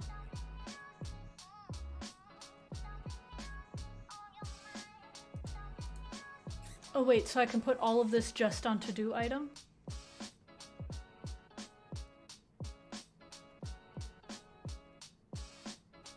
I think it's better to use events here instead of it. Okay, thank you everybody for knowing Vue more than me. Okay. Like this, right? I'm sorry if this is frustrating to watch. Also, let me try to reduce my line length.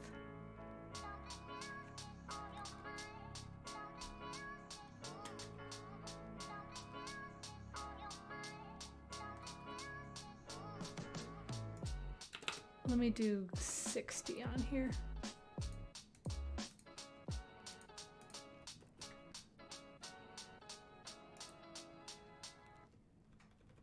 Oh, that didn't work, whatever. Okay, anyway. You know more Reacts than me, so it's okay. Thank you. Okay. Events up, props down. Oh, okay. So, I'm actually loving this Twitch mob programming. Thank you.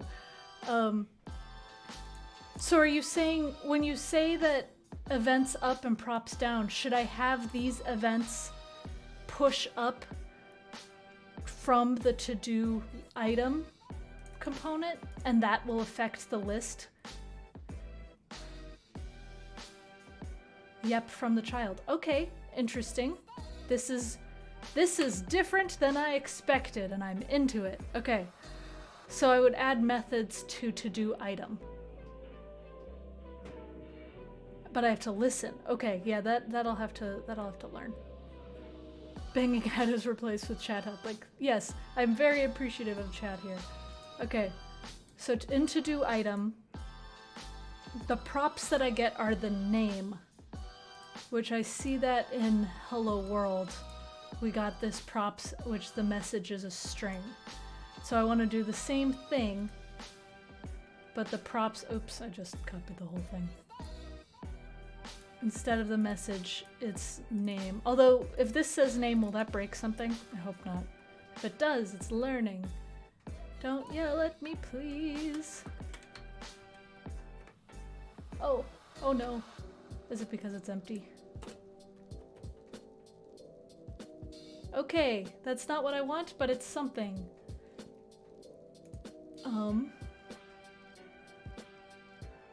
I'll probably want to delete an event to bind the delete event. Interesting. Elect a comma before data. Oh, that's why. Okay, this is fine. Wait, I passed name in. Okay, oh wait, I see. So here, I don't use strings. Do I do name like this because it's the variable, or not name, item? Because I want the object coming from this to be passed in. Oh, colon name. Okay, colon name is an item. Like that.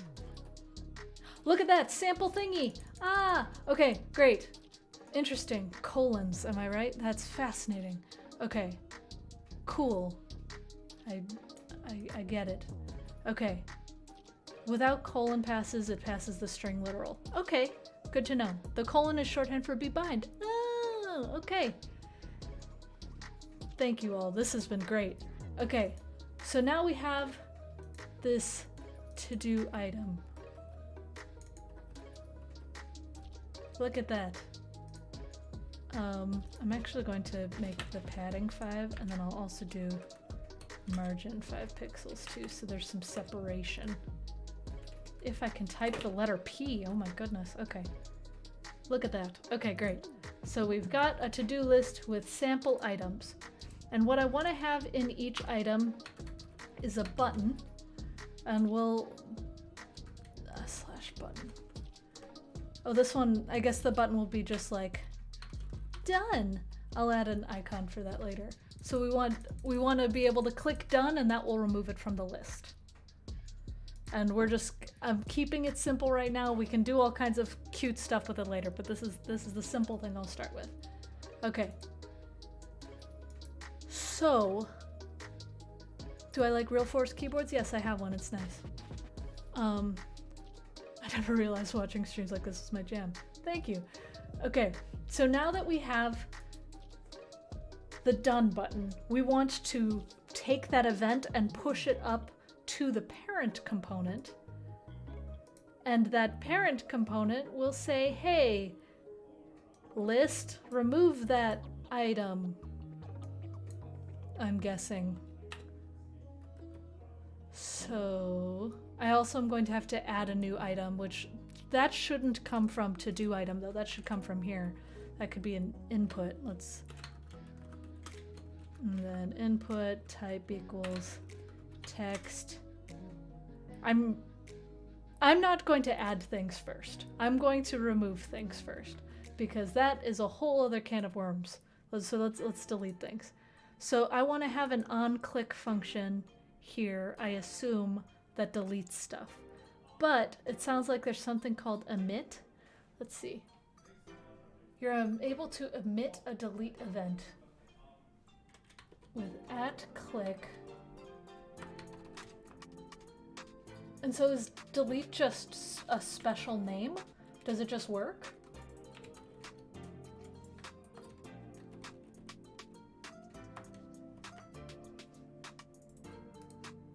No, it doesn't just work. That would have been way too magical for me, so I'm glad that it doesn't just work. Okay, so I'm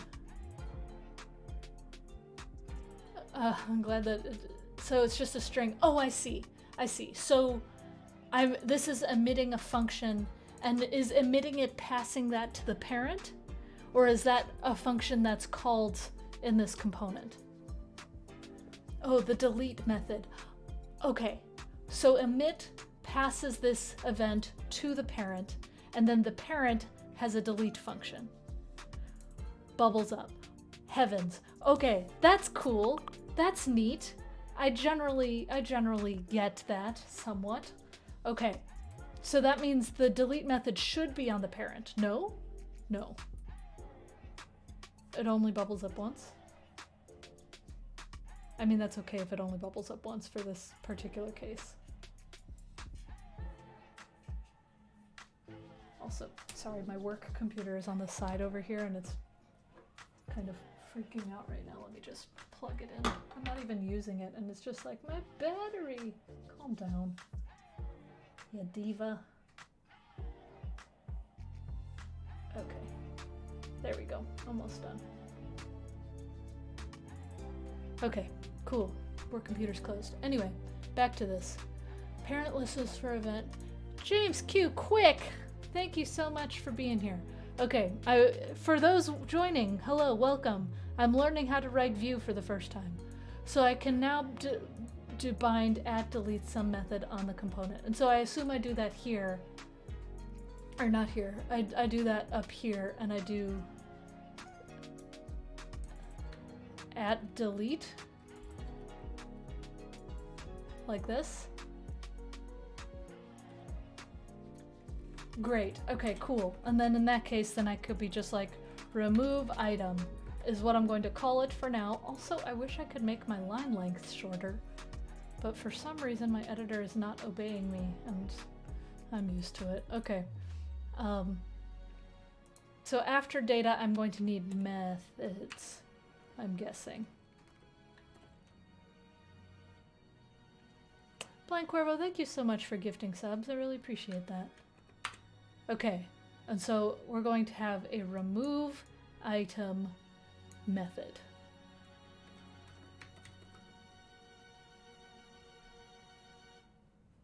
And in this remove item method, we want to remove something from the list. And so I assume I can pass in something, and so I'm going to just say item name.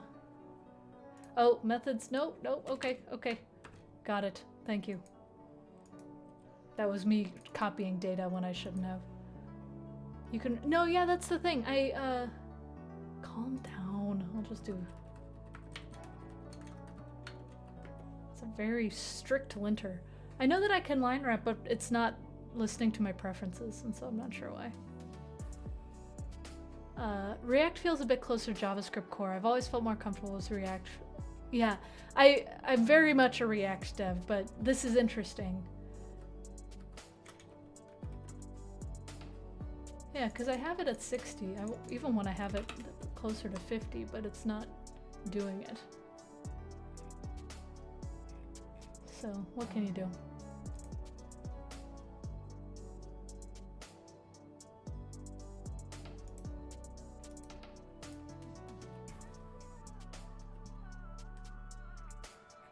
Whatever. Anyway.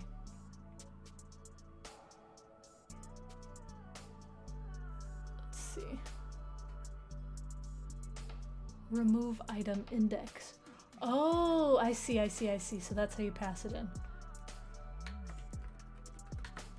So, is it smart to remove it by index though? Because I guess the way Vue does that, you could, because it's doing every item given the index that it has. But if you remove that item at the index, don't the indices change for items later?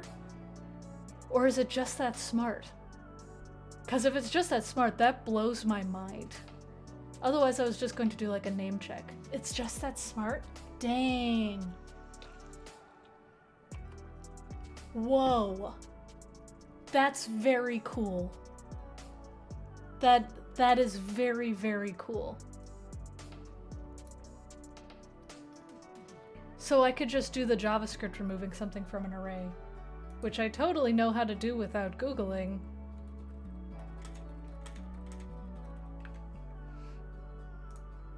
There's like 10 different ways to do it, and so I want to make sure I want to do it the right way. Because that freaks me out.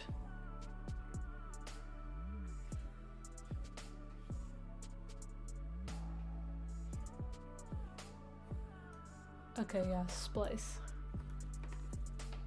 So I could do this .list .splice, and then instead of item name, it's index that's passed in. And I want to remove just one item at index. That should work? Oh my word, it worked. That's amazing. That's amazing. Wow. That's really cool. Wow, Vue. Okay. I'm starting to get the hype. Dang. That's so easy. Oh, that is really nice. Wow.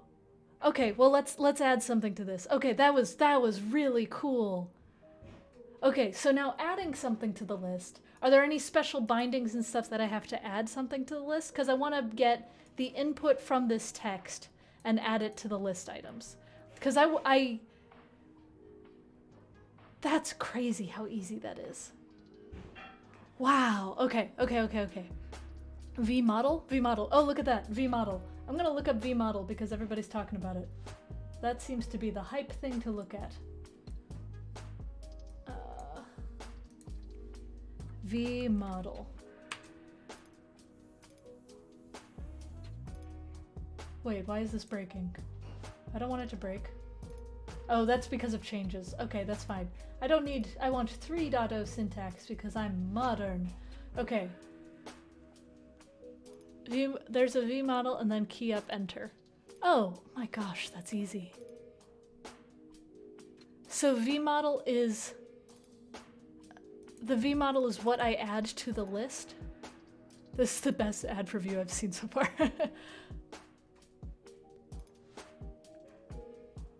Okay, so I'm just gonna read the chat for a second because you seem to be more clear than what I'm seeing. What was easy? Removing something from the list and the UI updating. So you could vModel the input to local data value. So with vModel, it has two-way binding for data objects. So I have the vModel and it takes in the new item name You're not okay with the slice like this? Okay, I can fix the slice later. Let's add something to the list first and maybe I'll agree with you.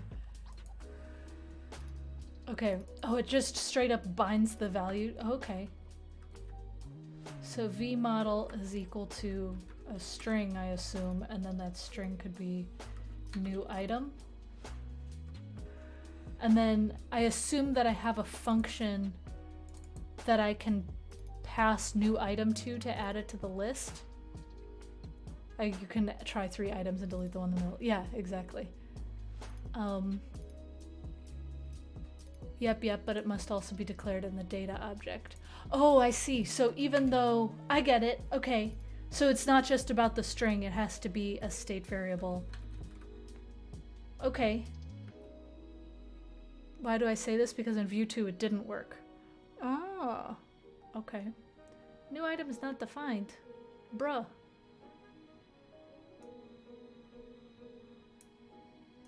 Yes, it is.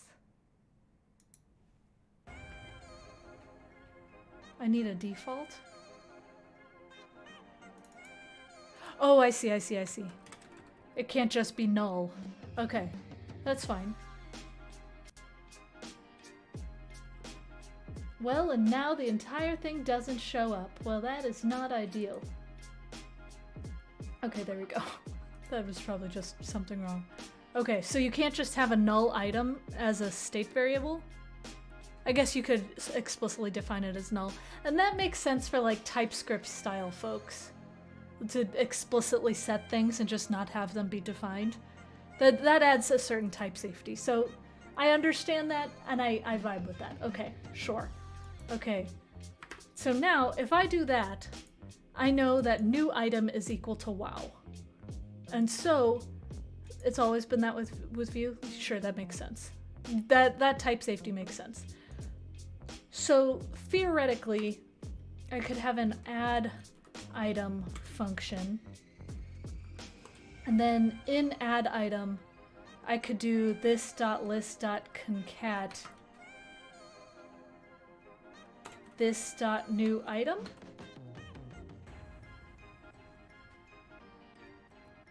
I think. This is also assuming I'm doing concat right. I should be, but you know. Array concat JavaScript, just to check. Perfect, it works. Amazing. Can you concat just a string? Or does it only concat arrays? Should I just push? I should probably just push. Yeah, I'm probably gonna just push. Oh, and look at that. The chat says push. Great, thanks chat. Okay. There was one point where some JavaScript person yelled about using concat over push a ton, and it kind of scared me off from push for a while, even though push is right for a lot of cases, and I know that, but it's just a thing. Also, I'm going to fix my lighting really quick. There we go. I recommend the Vue DevTools Chrome extension to see real-time state and such. Okay, I will do that after this, because one thing at a time. But I mean, DevTools are always great, so I'm sure that's great. Okay, so you mentioned that there was an @click. So I could have a button that either does @click, or I could do like an enter. I would prefer to do an enter just because I know how to use click now. And so it was @keyup enter. Enter. And then I can call add item in there.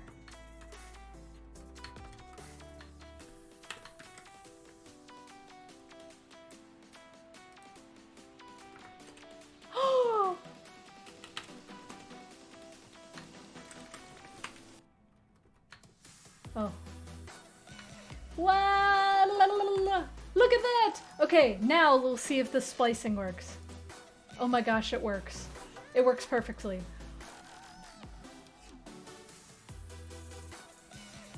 That's so cool. And yes, I will clear the new item. And so now I could say, we want to push this.new item, and then this.new item is equal to an empty string, right? And so, maybe? Oh, yeah. What? I am a Vue master. Oh man, that is so cool. That was nice and easy. Look at that. Ah, man. Thank you all so much for playing along in the chat and answering my questions, because that was really, really helpful. I wouldn't have been, I would have been able to do it, but it would have been slow as crap. And so having your help was really, really helpful. So thank you, everybody. Man, that was really fun. Cool. Look at that. And so now I want to just do a little bit of cleanup. I'm going to say to do in Vue here, and then in my counter I want to do, oh, that's interesting. Is that a little bug? Look at how the word list, you know what, that's a hot module reloading thing. I could see why that's a thing. And I want to add a title to counter as well. For form versus modifiers, you can chain them and they just take care about the order. That's so cool. Just to have that clarity in there. 100 for totally distracting me from work. Hey! That was really cool. Look at that. Man. I know these are very, very basic, but hey, I haven't used Vue before. I also now want to like call an API and query a database and stuff, but I should not right now. But that was really, really cool. Key up, target, list up, push. Oh, so you can do the functions explicitly right in there. I feel like it's like more legible to have it in methods. Is that a common thing? Is that a common thing in Vue to just have the functions right in the templates? Methods is cleaner? Okay. Yeah, I feel like there's a separation of concerns there. Methods is preferable. Okay, great. Yeah, having things in strings, that throws me off. That's something that is not very React-y.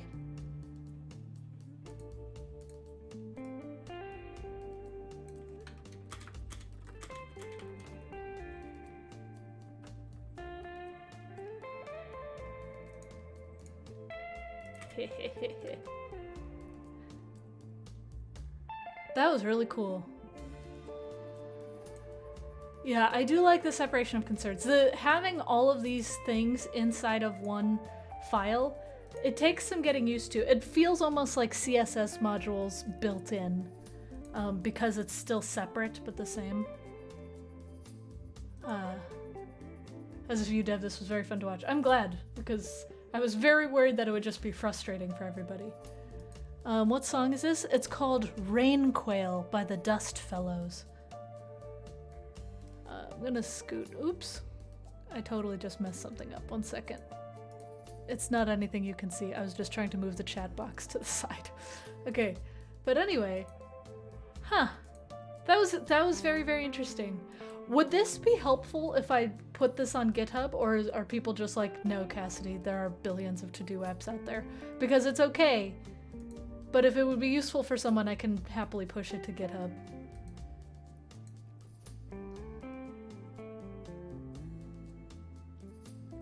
I might go deeper at another time. I don't really want to go deeper right now. But I really appreciate y'all helping me learn. There's tons and tons of to-do lists like it. To go for it? Sure. I'll tweet about it afterwards and say like, if you want to see my little baby Vue app, you could see it. But that was really, really interesting. That's the way Vue does binding is something I'd have to get used to. The whole like colon thing and stuff, I've described it before. It's like React and Angular had a beautiful baby, because there are certain things where stuff happens in the template, and then there's other things where stuff happens in the JavaScript. And so that I would have to get used to. And also putting things in strings fascinates me. But overall, that was really clean. And I would have to, I want to get to know, like, there's that new Vue composition API and stuff. I would want to understand some more aspects of it, but it was really simple to see how that worked. The fact that it updated the indices for removing something from a list, that was awesome. Am I a Vue convert? I'm not sure. I mean, I am thousands times more comfortable with React. This I could have done in React without looking at the chat in probably less than 10 minutes, but this was very cool. And I could see trying this out for a side project or something. I'd be down. See you later, the devil kid. But I really liked how intuitive it was. Like, especially because all of you were able to say, like, use vmodel and stuff, so I didn't have to go through the docs as much. But for some of that, just knowing, for example, where data lives and where the methods live and stuff, the fact that I could just write and I didn't have to look at the docs for how syntax should be, and knowing, like, for example, that I use this dot and it has the context there, that was really interesting. So I really appreciate you letting me live learn in front of you and helping me out, because that was really, really cool. It seems like React is more popular, but something about Vue appeals to me more. Yeah, it's React is more popular, and I personally like React a lot, and I've been using it for almost 7 years now, which blows my mind. So I'm very comfortable with React. I have read the source code of React. I talk with the React core team regularly. So I'm very, very, very comfortable with React. But this was a very nice learning curve. It was really, really interesting to understand and learn. I'm sure if I learned Vue first, I enjoy it as much. Yeah. React is more popular. There's no debating that. But now I want to do the same thing for Svelte, but I have a feeling there would be a lot less people in the chat able to help me. Why would I want to use React over Vue? I mean, again, when you get to a certain point in your career, the answer to everything is it depends. And for myself, it depends. If I were just to make a small little quick thing, I would almost always pick up React because I know it. But now that I know Vue a little more, I could see doing something in Vue. And Vue has proven itself to be able to scale super well. I mean, Wikipedia is switching to Vue, and that's like one of the biggest websites in the world. And that's saying something. Literally haven't even heard of Svelte. Svelte is really increasing in popularity though. Like, granted, take it with a grain of salt. The State of JS survey came out, and just, you can tell that it's a very specific sample of people and stuff that participated. It's like 95% dudes and stuff. So take it with a grain of salt, but Svelte has gone up in popularity a ton, and so it's something that I think it's worth paying attention to. Wait, Wikipedia is gonna use Vue? Yeah, they actually did a public RFC for that.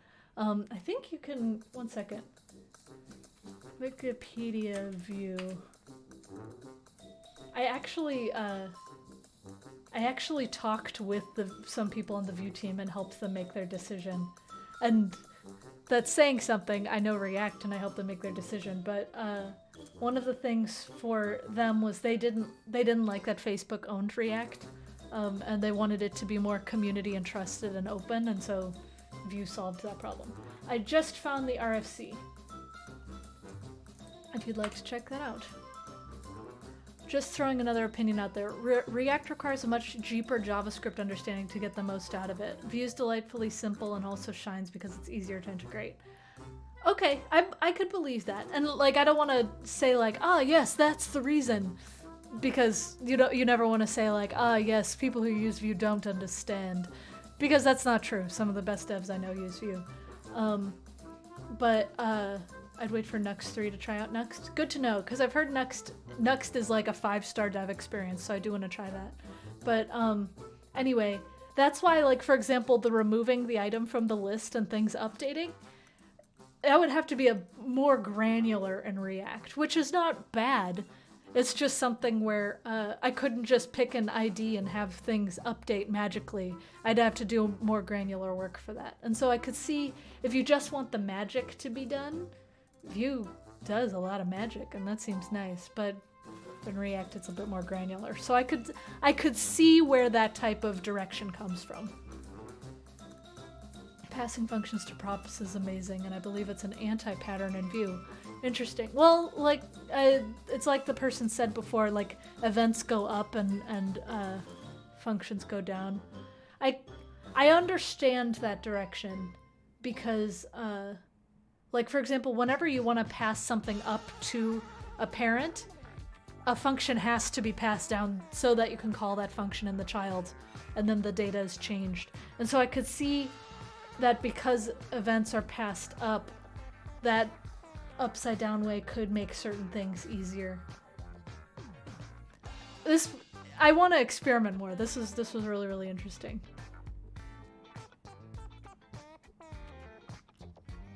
What's got you excited these days? Not just dev related, but in life. Okay, real talk, my grandparents got the vaccine yesterday. That's the most exciting thing for me. I'm so happy about it. Like, so happy, and that's the most exciting thing by far. Besides that, I've been trying to draw more on my iPad. I'm not very good at drawing, but it's been fun to try something non-codey and flex that side of my brain. Not sure if I'm gonna share that with the world, that drawing, because I'm just trying, but I'm trying to do like an isometric room drawing. New president, yes. That's very exciting. I don't want to get into politics, but I am happy. Webcomics are a great way to learn drawing. I kind of want to do webcomic, but the thing for me, I'm not good at consistently like making the same characters and stuff, and so I want to practice that because I would love to make some kind of webcomic. You're so excited for your grandparents to get the vaccine too. I know, right? Ugh. See you later, CCS dude. I just got drawing on the right side of the brain. Ooh, I'll look that up.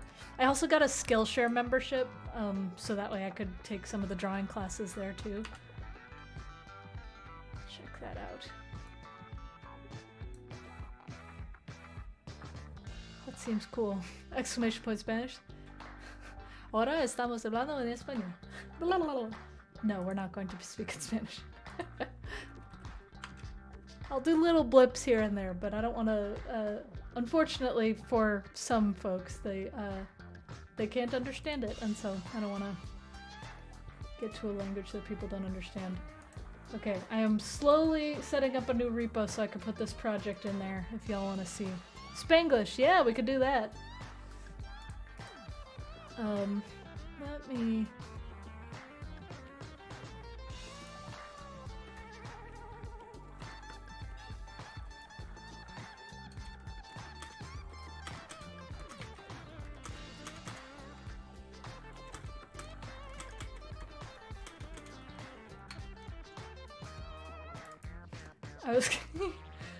I'm cracking myself up over here. I was adding my repo description, and I said Cassidy attempts to learn Vue.js with a to-do app and a counter to boot, and I spelled boot like B-U-E-T, but I don't think anybody's gonna get that, so I'm changing it just to boot. Hola desde España, where are you in Spain? Spanglish is my way of life, apparently. It's a good way of life. It's a great way of life. Oh, and just a precision about Vue, you'd quickly get to create a plugin in which would be plain JavaScript, and you'd still have a somewhat strong knowledge about JavaScript features and stuff. Yeah, totally. Beautiful. That was good. Cerca de Valencia. Oh my gosh, Valencia is one of my favorite cities. I was very, very sad because I wanted to go to see the Fallas again this past year. I went to see the Fallas not this past year, obviously, but the year before, and it was amazing. And I had seen it a long time ago in 2012. And so I had seen that festival in Valencia and loved it, thought it was so cool. And so I got to take my husband to see the Fallas Festival 2 years ago. And he was kind of like, why is everything exploding? And I was like, exactly, it's awesome. And I want to go back someday. It was beautiful. The food, the art, amazing. Can I show off my keyboard? Yeah, and actually I want to show off, there's the Conundrum, which Conundrum is very cool. This one's very thocky. And then, oh, that one's really heavy. And then this one's my current one. I've already described it a lot on this stream, so just do exclamation point keyboard so I don't have to repeat myself again. Thanks for the— oh, go to bed, yes. From Argentina, wow. From Peru, wow.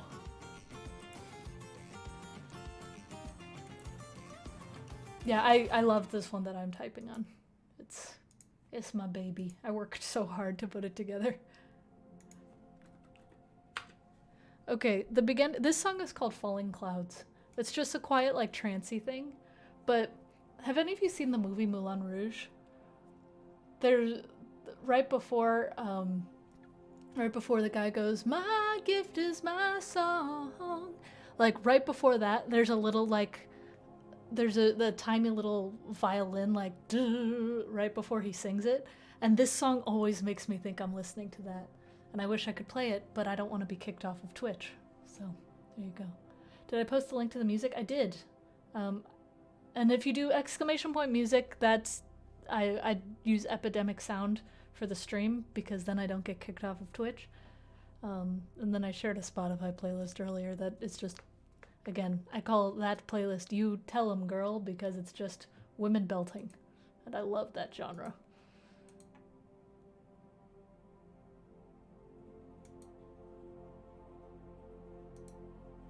Let's see, I'm adding my stuff to GitHub. I'm trying the GitHub app because I'm not very familiar with it. It's a learning day, apparently. Hello from Russia, wow! You're watching from Morocco. Oh, everyone's all over the place.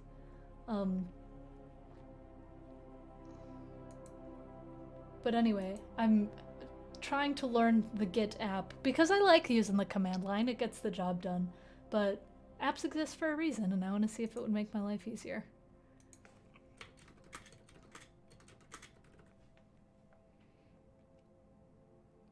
Okay. Does it work?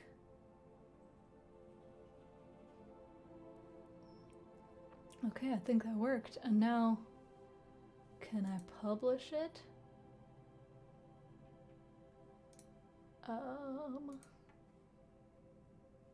Oh, wait. So I guess if I'm using the app, I don't need to... Huh. Sorry, I'm learning this. I could be sharing my screen, actually, so you could see what I'm actually looking at. It's an interesting one, because I made the repo already on here, and I just wanted to, like, point the upstream to it, to GitHub. But I don't know if I could do that in the app. Does it make a new one? Can I just do this? Yeah, because the name already exists. And so how do I push an existing one? I could also do the very easy thing and just delete this empty one.